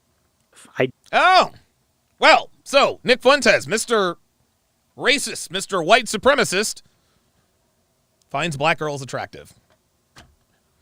If he was really a white supremacist, would he get caught saying that on a channel with 1 1/3, almost 1.5 million YouTube subscribers? Do, you know, and it's not that I'm not attracted to girls from other races, but if I were to get with a black girl, a black household, totally different. You Of know, course it is. like, You lose some of the culture, is what you're saying. yeah, you lose your identity. So like Breaking news, Nick Fuentes dabbles in the dark. you're Catholic, and if you were to marry someone that was non-Catholic, that would be a loss in culture because the kids grow up with two different religions in the household. Yeah, they might not get baptized. And even if like your wife says So now Pearl, and this is actually good. So now Pearl is pointing out that yes, it is about the color and wanting your kids to look like you, but it is also a cultural thing. we can raise them in your culture, the kids are still going to be influenced by them. The dude says that's him covering up a bit. No, it's not. If he really were a racist, if he really were a white supremacist, there's no way, even if he really thought black girls were attractive, he would not say that in public because he would lose all credibility with his base. Come on. That's half their right. Is that what Yeah, you're saying? yeah, exactly. And so and the other thing is so on my mom's side, and it was even like for my mother, it was a contentious decision within her household because my mom, she came from this super Italian neighborhood in Chicago. It's like Jersey Shore. She came from Melrose Park, which is like Oh, super wow. Italian. Yeah, oh, yeah. And all her friends were marrying Italian guys. You know, and I love my father. It's not, you know, I don't have any like, you know, weird hangups about that. I would hope not. He is your father. The Level Up man says HFNY. I don't know. Maybe. I don't know. Maybe Nick Fuentes will get with a Swantasha. Maybe he will get with a Shaniqua. But even for her, it was a big decision because, you know, both her parents are Italian and their parents were Italian and so on. And so for somebody like me, Dre Raven said if Nick could fly, he would. Would he fly from Homestead, Florida to New York? Y'all are killing me. I look at my heritage and my ancestry, and that matters to me. That's like a value that I share, and I want my children to be a part of that. And there's something that is almost lost along the way on both sides when you have that mixing. And so I don't think it's immoral, actually. It's not actually a sin. I'm Catholic, so we don't, in the catechism it says it's not a sin. But I don't think it's a very... He just sat here and said, I don't think it's... Let's listen to that again. He's just explaining his reasons. It's not actually a sin. I'm Catholic. See? He says race mixing is not a sin. Guys, racists are the people who says race mixing is a sin. We are not going to let our beautiful white daughters procreate with niggers. We will not allow it. I do not want my sweet, delicate flower, Dixie Gale, commingling with the niggers. That's how they see it. So we don't, in the catechism it says it's not a sin. But I don't think it's a very wise thing for the marriage. I don't think it's always perfectly compatible. And also, personally... Serge said, you dissed my boy O'Shea earlier on your stream. I dare you to say it to his face, Mr. Sharpe, with pleasure. Oh, I would love... Yo, hold up. Now you just triggered me. Serge, my man. I would love nothing more than to meet O'Shea face to face so I can tell that nigga just what I think of him. I 100% would love to tell that ugly ass nigga about himself to his face. I dare you to say it to his face, nigga. Oh my God. I'm gonna tell you what. If O'Shea found out I was in town, his ass would be scared. His ass would be fucking scared. Because O'Shea knows, physically, I would fuck his ass up. Say it to his face. Fuck out of here, man. I ain't afraid of him. I dare you to say it to his face. I'm afraid of O'Shea? Nigga, Serge, do you know about my criminal record? Do you know about my criminal record, my nigga? Jesus Christ. I'm afraid. I bet you won't say it to his face, nigga. I'll bet you I would. I'll tell Abba he is a you-know-what to his face. I'll tell Preach I'll tell Preach that his wife is fucking fat right in his face. Let that nigga try something. Oh, my God. I would love for O'Shea to swing on me so I could rearrange his face. I would love for Preach to say something to me or try something to me so I can fuck his ass up. Nigga, give me a goddamn reason. Man, I'm going to tell you what, dude. I'm sitting here jonesing I'm like a crackhead. For real. You know how crackheads be like, hey, man, you got $5? Man, I've been itching to put my knuckles in somebody's face. Wait, when's the last time? The last time I beat the shit out of somebody was November 15th of 2015. 11-15-15, y'all. That is the last time I beat the crap out of somebody.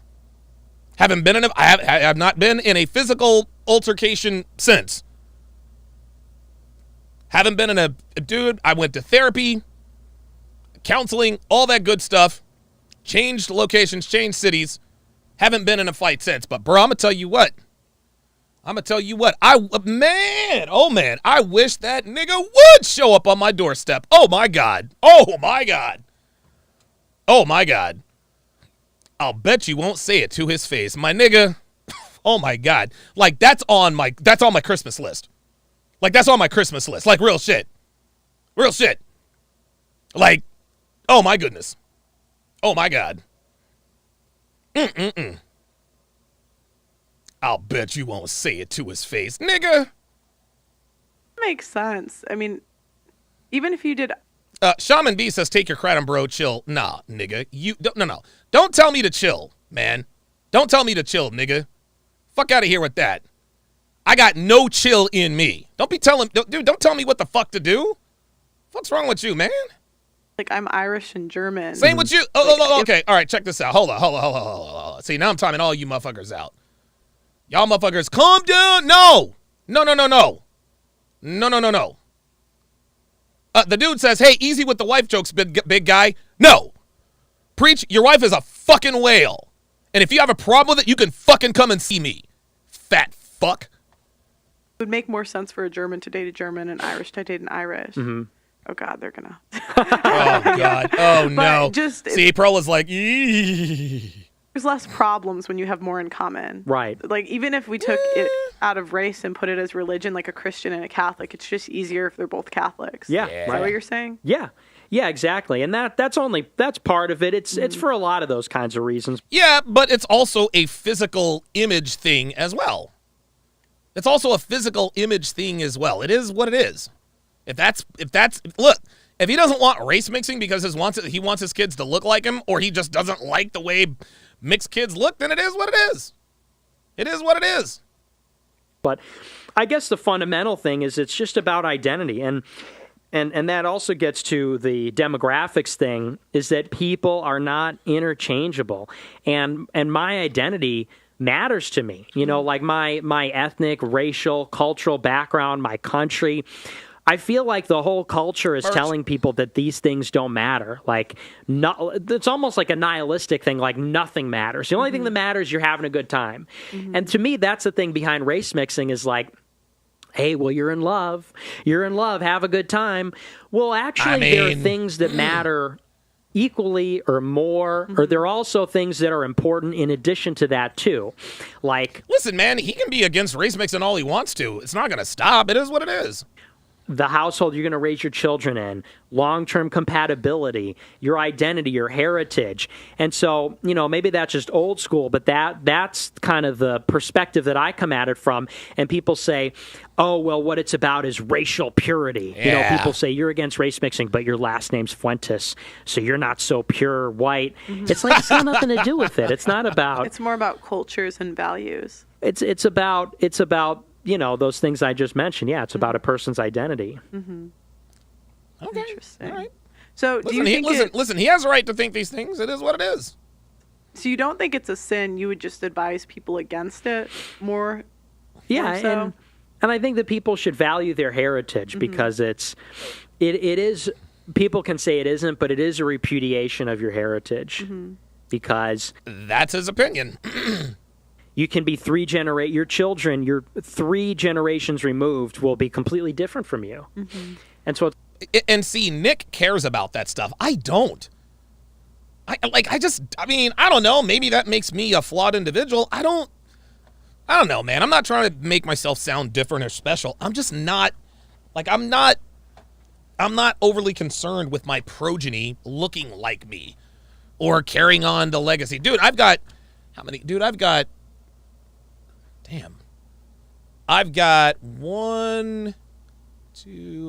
two nephews and 2 nieces. 2 of them are males. I'm good. like you have this line that goes all the way up to you, and then after then your kids, grandkids, great grandkids, and then they're going to be like aliens. But hasn't that always happened in history? Like they would kill the. That's what they would do. They would kill the men and take the women and the children. Yep, and then that's they'd what have they did. kids with those women. Yep. So it's like, yeah. I'm not saying that. Good comparison. Yeah, I mean, I'm not saying that's fun, but that's always how it happened. Yeah, but like what you're describing is like a hostile population is destroying your bloodline. I mean, yeah, I'm not saying it was a good thing. Like right. that I'm happy that happened, but I'm saying historically there's always been race mixing. Yes, because that's what of course happened. there has. The stronger tribe would take over the weak. Devin has done the math. Yeah, 759 days since the last incident. There you go. Your tribe, give her Yeah, and that's like kind of what's happening, and when I don't want that to happen. If he doesn't want that to happen, that's fine. It is what it is. Because, I mean, the reality is, there is another dimension to it. The reality is that white people... Carlos M. says, this guy's on too much TRT. Maybe, But I'd rather be on too much TRT than not enough. People are going away in the world. We're a global minority, and we. Trey, the NBD says, y'all must not know shit. O'Shea Puller on D Sharpe. Yo, I'm trying to tell you. I wish that, oh my God, I wish that nigga would. Dude, O'Shea will. The reason why O'Shea talks the kind of shit he talks about me is because he knows he will never see me. He knows he will never see me, man. If I see O'Shea, dude, it is, except for Clark County, except for Clark County, it is smack on sight. Like real shit. Like, and I'm being, dude, oh my God. Like if I just happen to see him not in Clark County, if I just happen to see him, I'm like, hey man, you know, I know we've had our different, no. I will knock his ass the fuck out. Dude, oh my, dude, I will swing a left hand from God. Dude, I will beat him uglier than he already is. Oh my goodness. Oh my God, I wish I would see this nigga on the street. I'm not kidding. We're not replacing ourselves at the rate that we need to sustain the same level of population. So within like Soralita Bass says, Donovan, you don't have kid. No, I don't. 10 generations, there are not going to be a lot of white people left on planet Earth. And that's actually a very sad prospect. I mean, it's a sad prospect for you, Nick, but it's, you know, it is what it is. But by the time there are no white people on Earth, dude, you will have been dead and buried for centuries. Why? I mean, to me, it just doesn't make any sense to care about something after you're dead. Something as insignificant to me as your progeny. I don't know, maybe that makes me a little weird, but I don't give a fuck about what happens to the world when I die. And maybe that has to do with the fact that I don't have any children, but I don't care. I do not care. I care about my life right now. You know, some people would celebrate that. But if you were to say that about any other group of people, everybody would probably say that's a big problem and that's a horrific thing and it's racist and so on. So, you know, the erasure of white people from planet Earth is a very sad thing. And yeah, but Nick, dude, come on, man. It's a very sad thing, but that will take forever.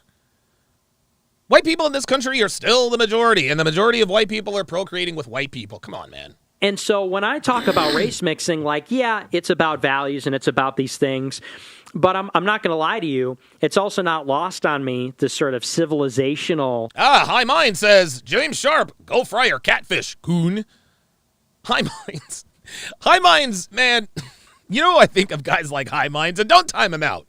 I love niggas like this. High Minds is like a, how can I put this? He's like a troll. He's like a troll who always skips the next version of the update, right? Like if you were to download like a troll app, like things that you say, all right, got to update your troll app to 21.1.3. Do you want to skip it? High Minds is like, nah, I want to keep because dude, I skip updates just because, and they only ask for updates when you're about to use the fucking app. I hate that shit. I know it makes sense, but it is what it is. But High Minds isn't here using fucking racial insults from like 1998. Coon, dude. Like, come on, man. Pardon me. Like, Coon, that's the best you can do? Like, dude, Coon's been, I mean, come on. You gotta get, if you guys are gonna be original, if you guys are gonna be original, dude, troll with confidence. Background update here, yourself. Which is that don't skip every update. We are being swallowed up as a people. Like there are a lot of white people that are not having kids, and increasingly there's a lot of white people having kids with people who aren't white. Yeah, gee, I wonder why, Nick.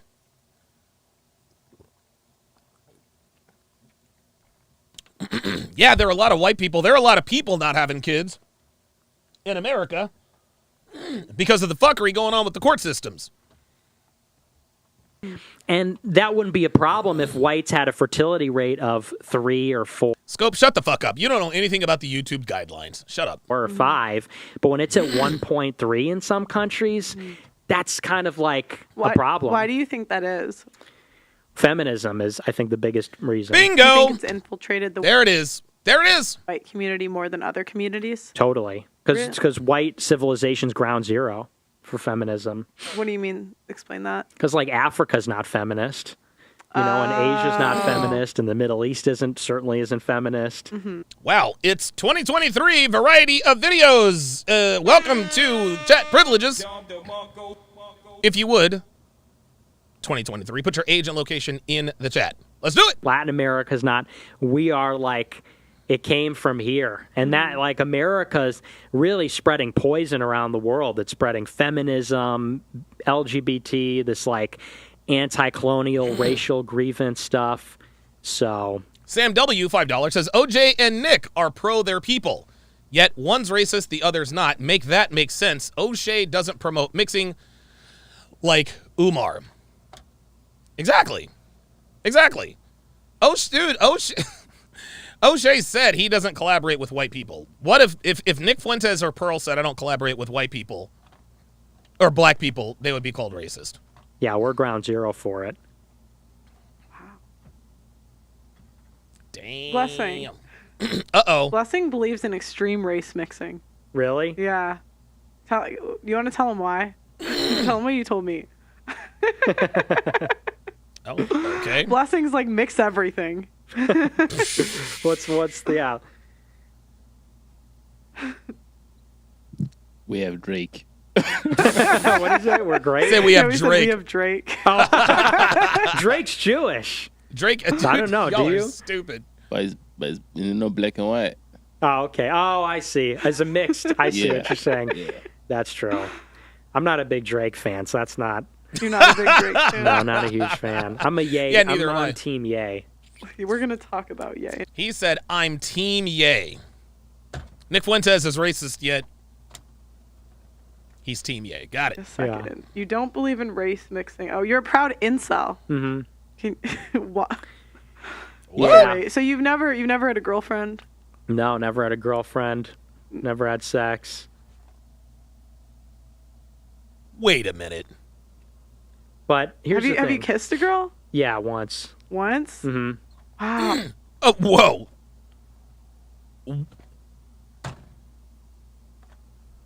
I got to look at his face when he says this. I don't know. Is he telling the truth? Friend. No, never had a girlfriend. Never had sex. But here's the thing. Have you kissed a girl Yeah, once. once? Do you guys believe that?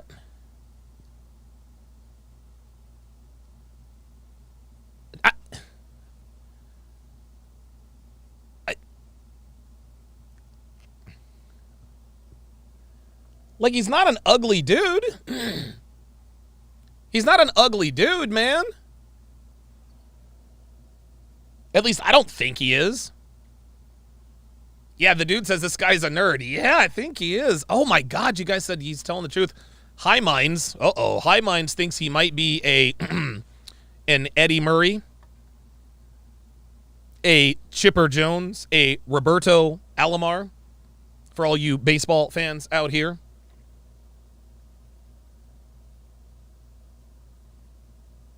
Wow. He's not trolling. Oh my God. Is this actually true? Okay, so Kingdom Daughter says, no, he's attractive. I mean, ladies, is he, he's not, I don't think he's, this is incredible. So Nick Fuentes is, he is a virgin who has a little bit of red pill awareness. That is insane. Wow.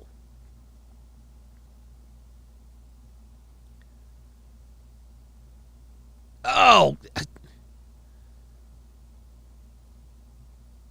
I cannot believe this dude is a virgin. Huh. Oh, he's a self-described incel. Get the fuck out of here, okay? Wow. It's a really dorky story. Okay, tell me. Do I have to get it? Well, I've Let's told do on it. my show. Spill it It was on. at this Model UN conference when I was in high school. Oh boy. That's really the dorky part. But we went to the delegate dance, and I was India, she was China. Killer Metal 10 says, remember the stats. 1 in 3 men between 18 and 29 are either virgins or haven't had sex in over a year. Nick Fuentes is he's a statistic in that way. Shaman B said, yeah. Like he is extremely charismatic for someone who's never had sex before. We were at the Northwestern Model UN conference.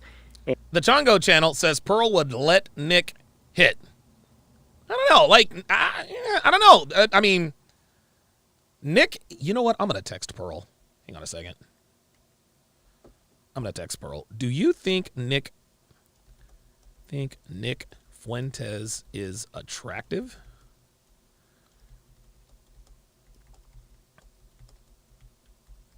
All right, I'll wait on this. Oh, is he short?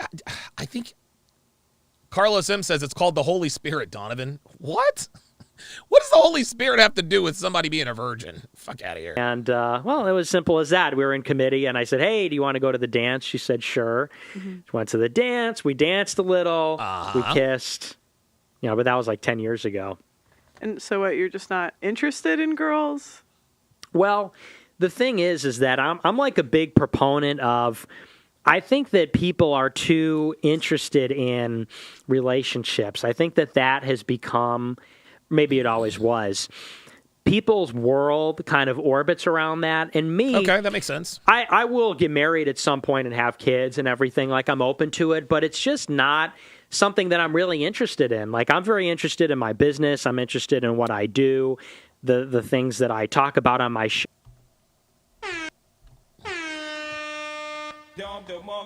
Well, there we go. There we go. Look, man, whether Nick has game or not is that remains to be seen. He does have a little bit of red pill awareness with the whole renunciation of the happy wife, happy life thing. But think about what this man just said. He decided, he's like, look, man, because Nick could be swimming in pussy if he wanted to. So he's not an incel. It sounds like he's just abstaining from sex, which is fine. But what he just said, hey, man, I'm not chasing ass. I'm not chasing tail. I'm interested in building my business and doing what I do. And now look at him. He's 24 years old and he's a multimillionaire. Guys, this is what happens when you don't chase vagina. Don't get me wrong. There is going to be a learning curve one way or the other. He's going to have to. I mean, listen. There's going to be a price to be paid for being inexperienced with women. But in the meantime, he's like, look, man, I'm not chasing pussy. I'm chasing paper. Listen, I can't be mad at that. Listen, we all know Nick could get laid if he really wanted to. He's like, I'm just not going to focus on it right now.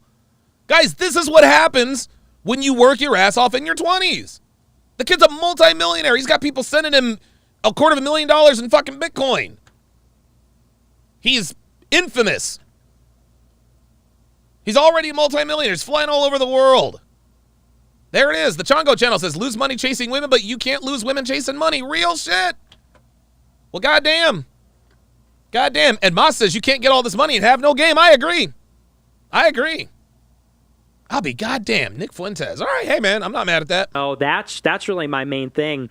And I was going to say this, because I watch your show and, you had Andrew Tate on and everything. And I actually disagree with Andrew Tate, even though we're both like red pill types. Mm-hmm. It's almost like he and the original incels like Elliot Rodger and those types, they are really on the same, they're the other side of the same coin. Yeah, guys, I think, you know what? I think that his religious convictions, yeah, he's worth $12 million. I think his religious convictions are legit.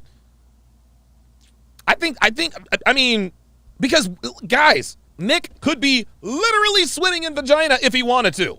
Like, he could snap his fingers. Insta-pussy. Just add water. Daryl Bradley says, is he another Hafiz? No. Hafiz couldn't get laid if he wanted to. Hafiz lost his virginity to his wife. He lost his virginity to his wife. Hafiz renounced his entire religion, generations of his family religion, for the first woman he ever had sex with. He decided to become a Christian and abandon his religion for a woman. No, Nick Fuentes is not a Hafiz. He is not a Hafiz. I'll be goddamn. As the simps, in that both their entire worldview is based around women. Yep. Their whole, like, Yep. that's how they define themselves. Not in themselves, not for their own sake, but in Right. relation to women. There you go. Simps Holy shit, it's 8 o'clock. God damn, I didn't know it was so fucking late. chasing women and wanting to please women and worshiping women and all that, and incels and red pill types as eschewing women Can't think of a name. You don't know what his net worth is. You don't know what his net worth is. Stop hating. or resenting women or, trying to play for women and all that. And I am sort of the What do you mean, third, what do you mean resenting women? like a lot of incels do resent women. Yes, they do. And I'm not really that, there's a lot of And the reason why Nick Fuentes doesn't resent women is because women are attracted to him. I'm good with it. incels that are like I'm seething good because with they it. can't get women. I think I could get women. Well, I'm just Of course saying, you like, could. with Of course Andrew you could. Tate. Oh, Are you saying- no, I'm saying, and him being like similar to, because incels are sort of like anti-women in one way, You think Tate's anti-women? in a different way, yeah. How? Oh, boy. Uh-oh. Uh-oh. We are... Yeah, Carlos M., you're right. Carlos M., you got me, man. You got me. I'll take... Listen, I'll admit. I'll take the L on that one. Carlos M. said maybe it's the Holy Spirit. I poo-pooed that. Nope, I think you're right. I owe you... Listen. My bad. You got it. He's anti-feminist. Okay. I'm saying, like, I'm grouping them together like simps with very positive feelings, white knights, simps, But I'm saying, how are they on the same side or on opposite sides of the same coin? because both of them define themselves in relation to women. I think Andrew probably used to. I used to, too. I used to define my self-worth with how many women I can sleep with. My worth was based on how many girls I could fuck, how many hot girls I could fuck, how many strippers I could fuck. But eventually I grew out of that. Andrew has grown out of that as well. Andrew's grown out of that. He's gone on it. He has said many, many times, look, man, I don't believe in the constant pursuit of hedonistic pleasure. I really don't. I'm telling you, Andrew used to define himself this way. Not anymore. We grow up. That's what happens. It's about Do you think Andrew Tate, his whole worldview is based on how he does with women? yeah, totally. Nah. Okay. Yeah, because his whole Yeah, I think he's basing this on the aura of Andrew Tate. But Andrew Tate talks about a hell of a lot more than about women. program is about, and by the way, I like Andrew Tate. I'm not saying I don't, but that's maybe the one area I disagree is it's about being a top. Wow, she said, I do actually. What?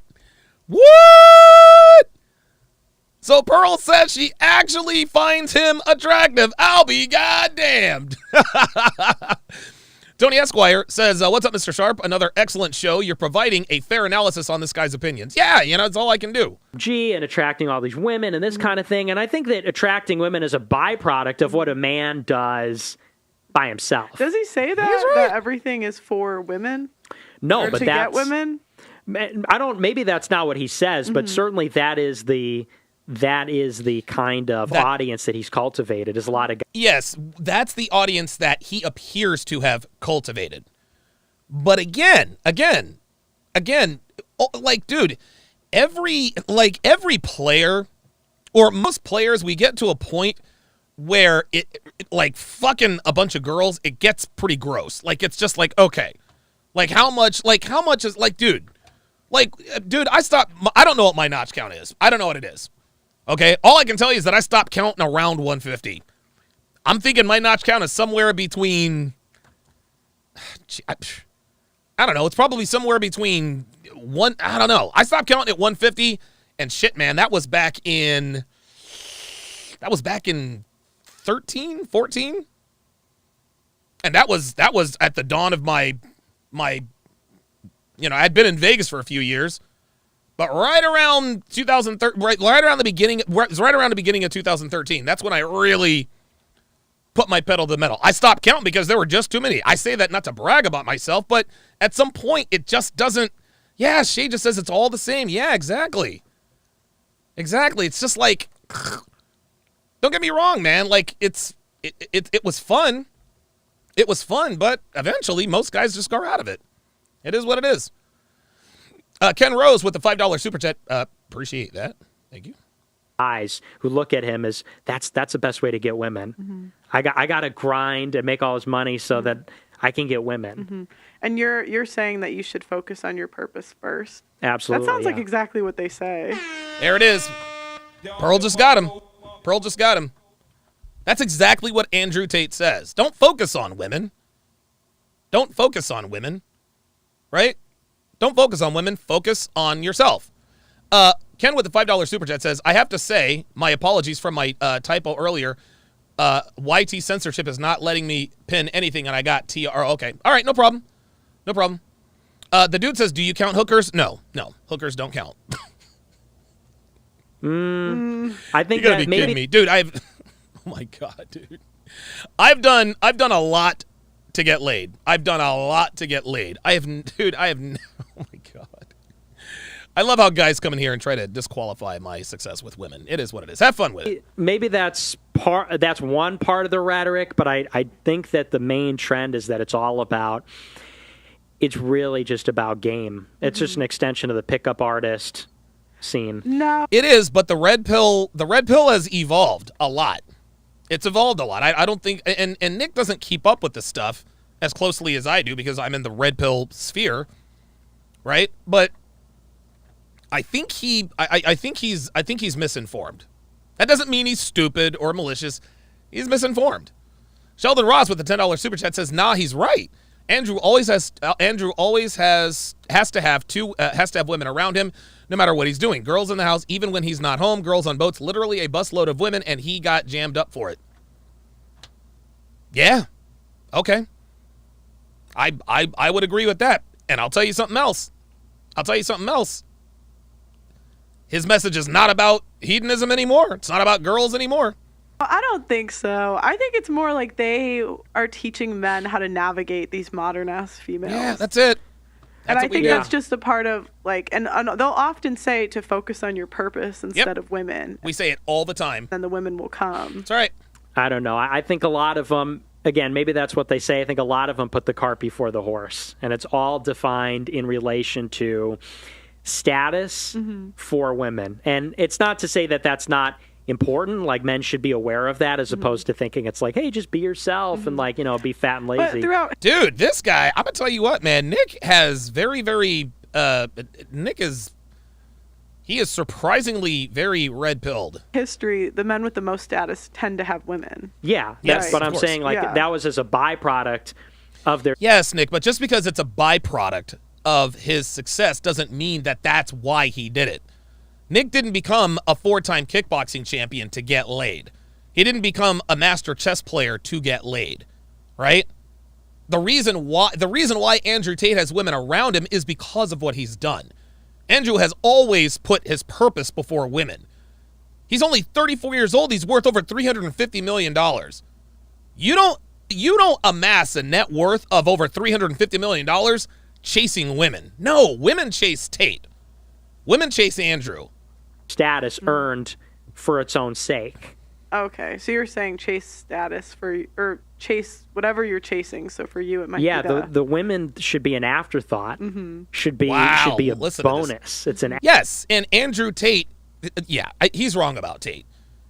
Nick is right. Women should be an afterthought, and this is why Andrew Tate has women at his place when he's not there. Like, bitches just show up. Andrew Tate doesn't go chasing women. Women chase him because of what he's done. Extra.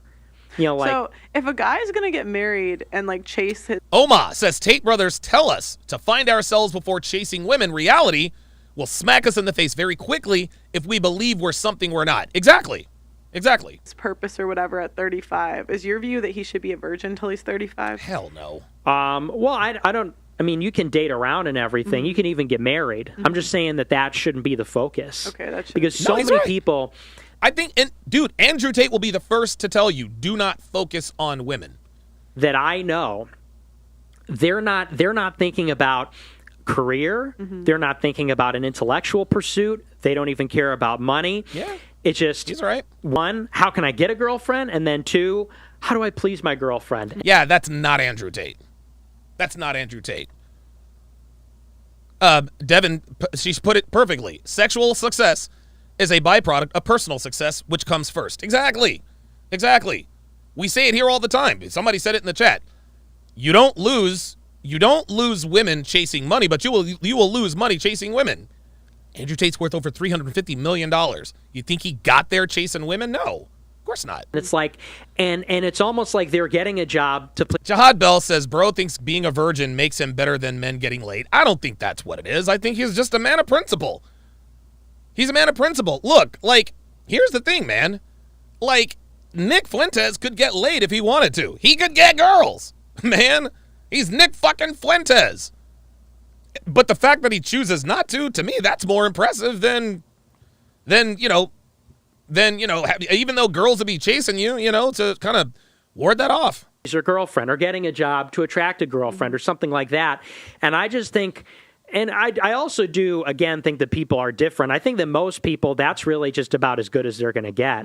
But there is this absence in America of an elite class of people that are actually interested in things for its own sake. Like, it goes back to what I was saying earlier. Our society cannot produce a philosopher like Hegel. Our society cannot produce a composer like Mozart. Right. It could not produce an engineer, an industrialist like Henry Ford. Right. Our society can no longer produce that because we're just not producing. It's the culture, it's the families, it's how people are being reared. Wow. It's not producing the kinds of men who are even interested in those things and willing to dedicate thousands of hours to those kinds of things for their own sake. Sheldon Ross, $5 is true, but you can't literally have women in your house when you're not there and say you don't use women to validate you. Why have so many around? Andrew Tate doesn't need women to validate him. He's got 6 Bugattis, 7 Lamborghinis, and a private jet. He does not need women to validate him. He just doesn't. Why have so many around? Because they make them available to him. And keep in mind, Andrew Tate rejects more women than he actually smashes. Instead, and this is a point that Sam Hyde has made. Kingdom Daughter says, would rather date Nick Fuentes than Andrew Tate. Stop the cap. Come on, Katie. Stop it. You know, the guy that 150 years ago would have been a botanist and like gone around. Look, Katie, I hear you. I understand where you're coming from. But if someone were to break into your house, let's just say 2 different scenarios. Who are you going to feel safer with, Nick Fuentes or Andrew Tate? Town and found every bug and pinned it to a board and researched their differences is now playing Factorio like Destiny. Kingdom Daughter says, I would. Stop the cap. No, you wouldn't. You just listen. This is not to say that Nick is not a masculine guy or anything like that. But dude, you would not. Dude, Andrew Tate is Andrew Tate is, I think he's about as tall as Myron. He's about as tall. I think he's either as tall or taller. Like, they're about the same height. Like, I look up to him. I've stood next to him. The dude is a big fucking dude. Nick Fuentes is what, 5'9", 5'8", 5'9"? Come on, get out of here. You know, like 100 years ago, Destiny would be an anthropologist or something.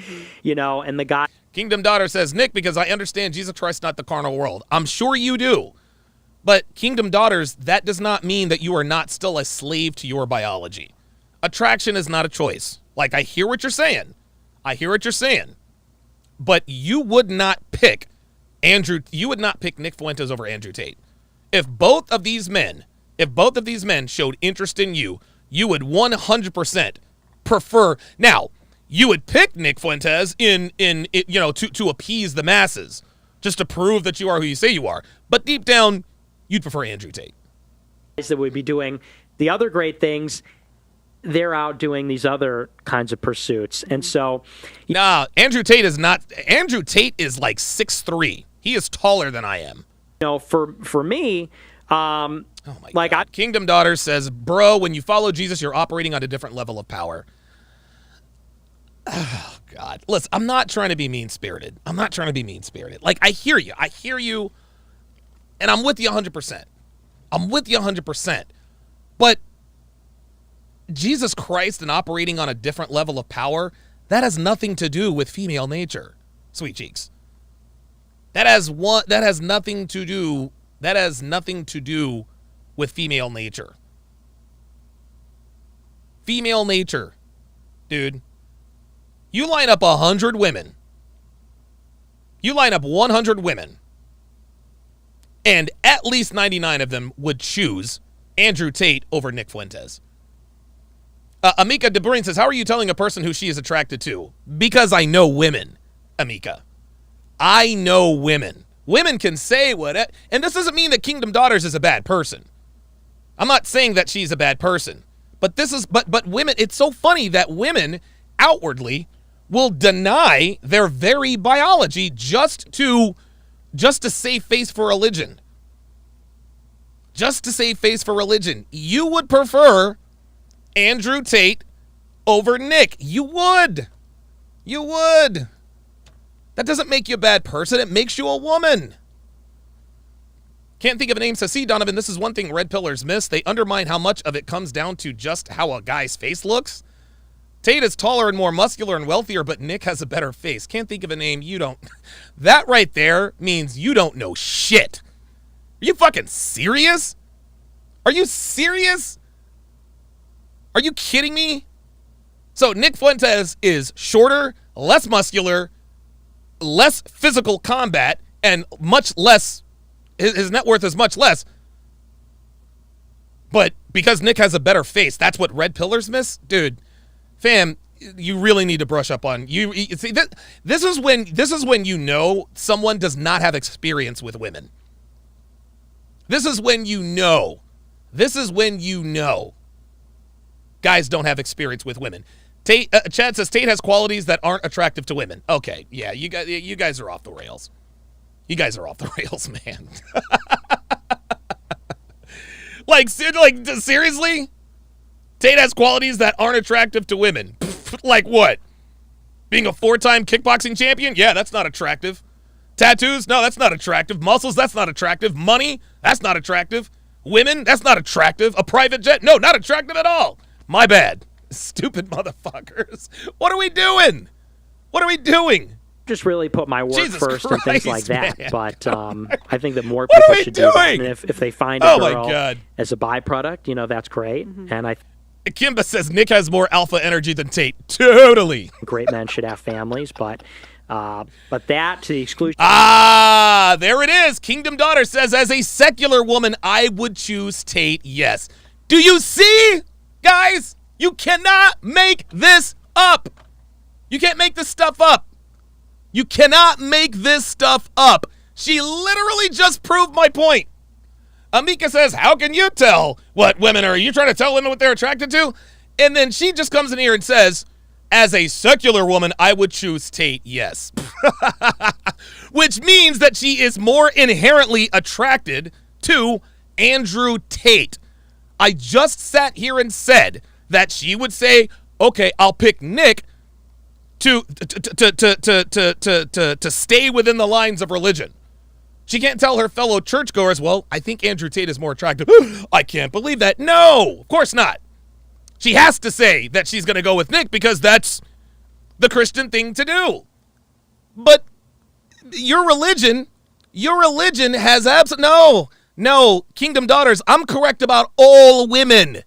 I don't care how faithful you are. I don't care if you're Catholic, Protestant, Jewish, Episcopal. I don't care. Women and men, we are a slave to our biology. Point blank, period, end of discussion. Yes, Nick is a paragon of male virtue. I would agree with that. But male virtue... Ooh, did we go offline? Oh, no, we're good. So Nick is a paragon of male virtue. Yeah, so is Andrew Tate. He is also a paragon of male virtue. Good God almighty. Oh, my God. Guys are driving me crazy. Of course, dude, she just admitted it. As a secular woman, of course you would. Jesus Christ, man. Listen, guys, you just heard it. Guys. You just heard it. Oh, here's Kimba. I'm female, and I would have zero attraction to Tate. I think he has female energy. Yep. Stop the cap. Yep, right up until the point you're on your knees sucking his cock in his Lamborghini. Yep, there it is. The Chongo channel says, the womanese is too powerful. Donovan knows what's up. Y'all, come on, like, ladies, like, you're not, like, I'm nobody special, but I know women. KD, it doesn't make you a terrible person to admit that you're more attracted to Andrew Tate. It is what it is. Yes, you would marry Nick because he is the safer choice, but you would be much more viscerally attracted to Andrew Tate. We know this to be true. Pure womanese. This is so funny. And then Kimba says, I have zero attraction to Tate. Yeah, I'm sure you don't. Jesus Christ. Of everything else is a major problem. That reminds me of something my dad said. He'd always... Chad says, not every woman wants to share a man. Dude, no women want to share a man, but they have to. Dude, women don't want to share their men, but they will share one if they have to.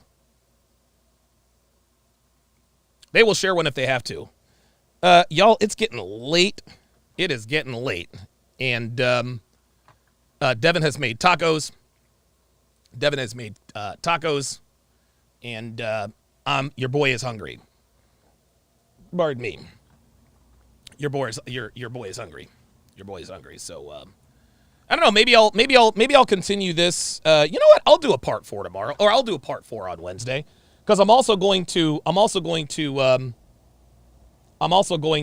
react to Pearl's apology video. Pearl just texted me, I do like white guys occasionally. Who knew? I'll be damned. Oops.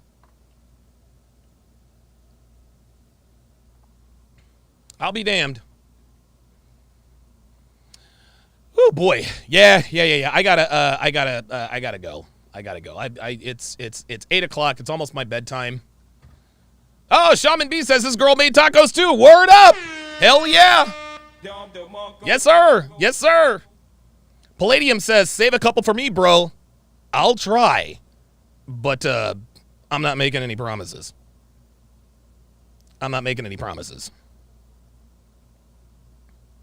Cigarman85 with the $5 super chat says, if women aren't attracted to the Tate type, there would be so many women married to men that would have to be married twice just to keep with demands. Thank you. Yeah, oh, yes, MAS says, would love to hear you react to Sarah. I will definitely react to Sarah. 100%. Leono Azul says, too late, Pearl. Yep. Like, she likes white guys occasionally, but white guys not gonna be checking for Pearl because yep. It is what it is. Oops. Yeah, Sean Green says all women are attracted to the Tate type. Of course they are. I would never date Andrew Tate. Oh my God. You got hot model Instagram stripper bitches literally throwing themselves at Andrew Tate. But you're the one woman who's different. Fuck out of here, man. Kimba says, but if you have female energy at your core, those fighting skills don't matter. Kimba, Andrew Tate doesn't have female energy. You're just talking to talk. You would take as much of Tate's semen as your uterus could handle. Stop it. Stop it. Fuck out of here. Fuck out of here. Do not forget to follow me on Instagram at Donovan Sharpe TSR, as well as on Twitter at Donovan's Den. Also follow me on Instagram at HowToRelationship1. At HowToRelationship1. Make sure you scoop up my newest free ebook, Dead Bedroom, The Cure for a Sexless Relationship. Just go to tsracademy.com/free, plug in your very best email, and the book is yours. All you have to do is follow the instructions in the book and watch your relationship go from the desert to the rainforest. Pick that up. You guys know what time it is.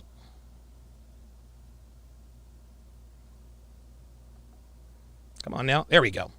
There we go. That's going to do it for this edition of TSR Live. Oh, wait a minute. Hang on. Hang on.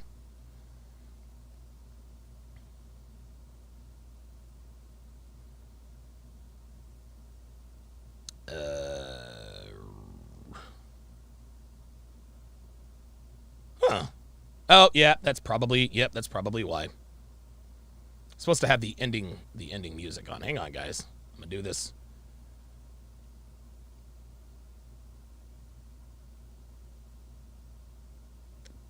There we go. We'll use this one.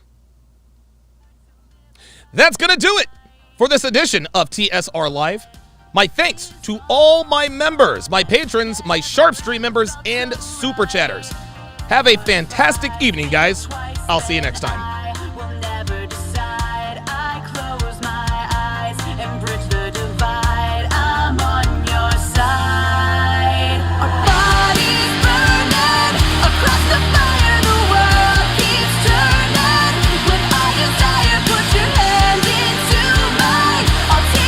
Oh, wait a minute.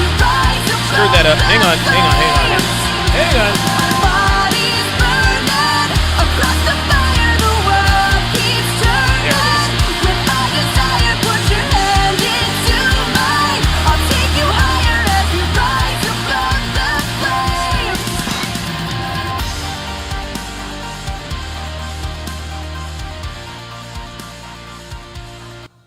We're going to get this right.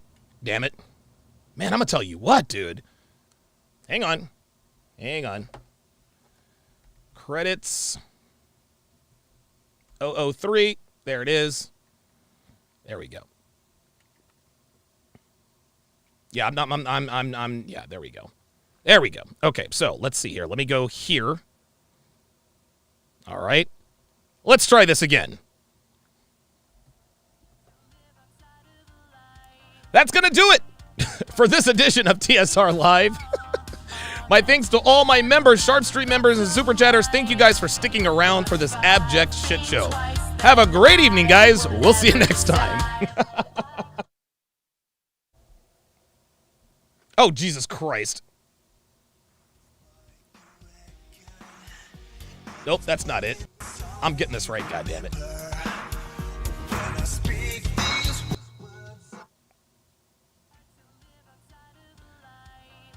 We're going to do this one more time.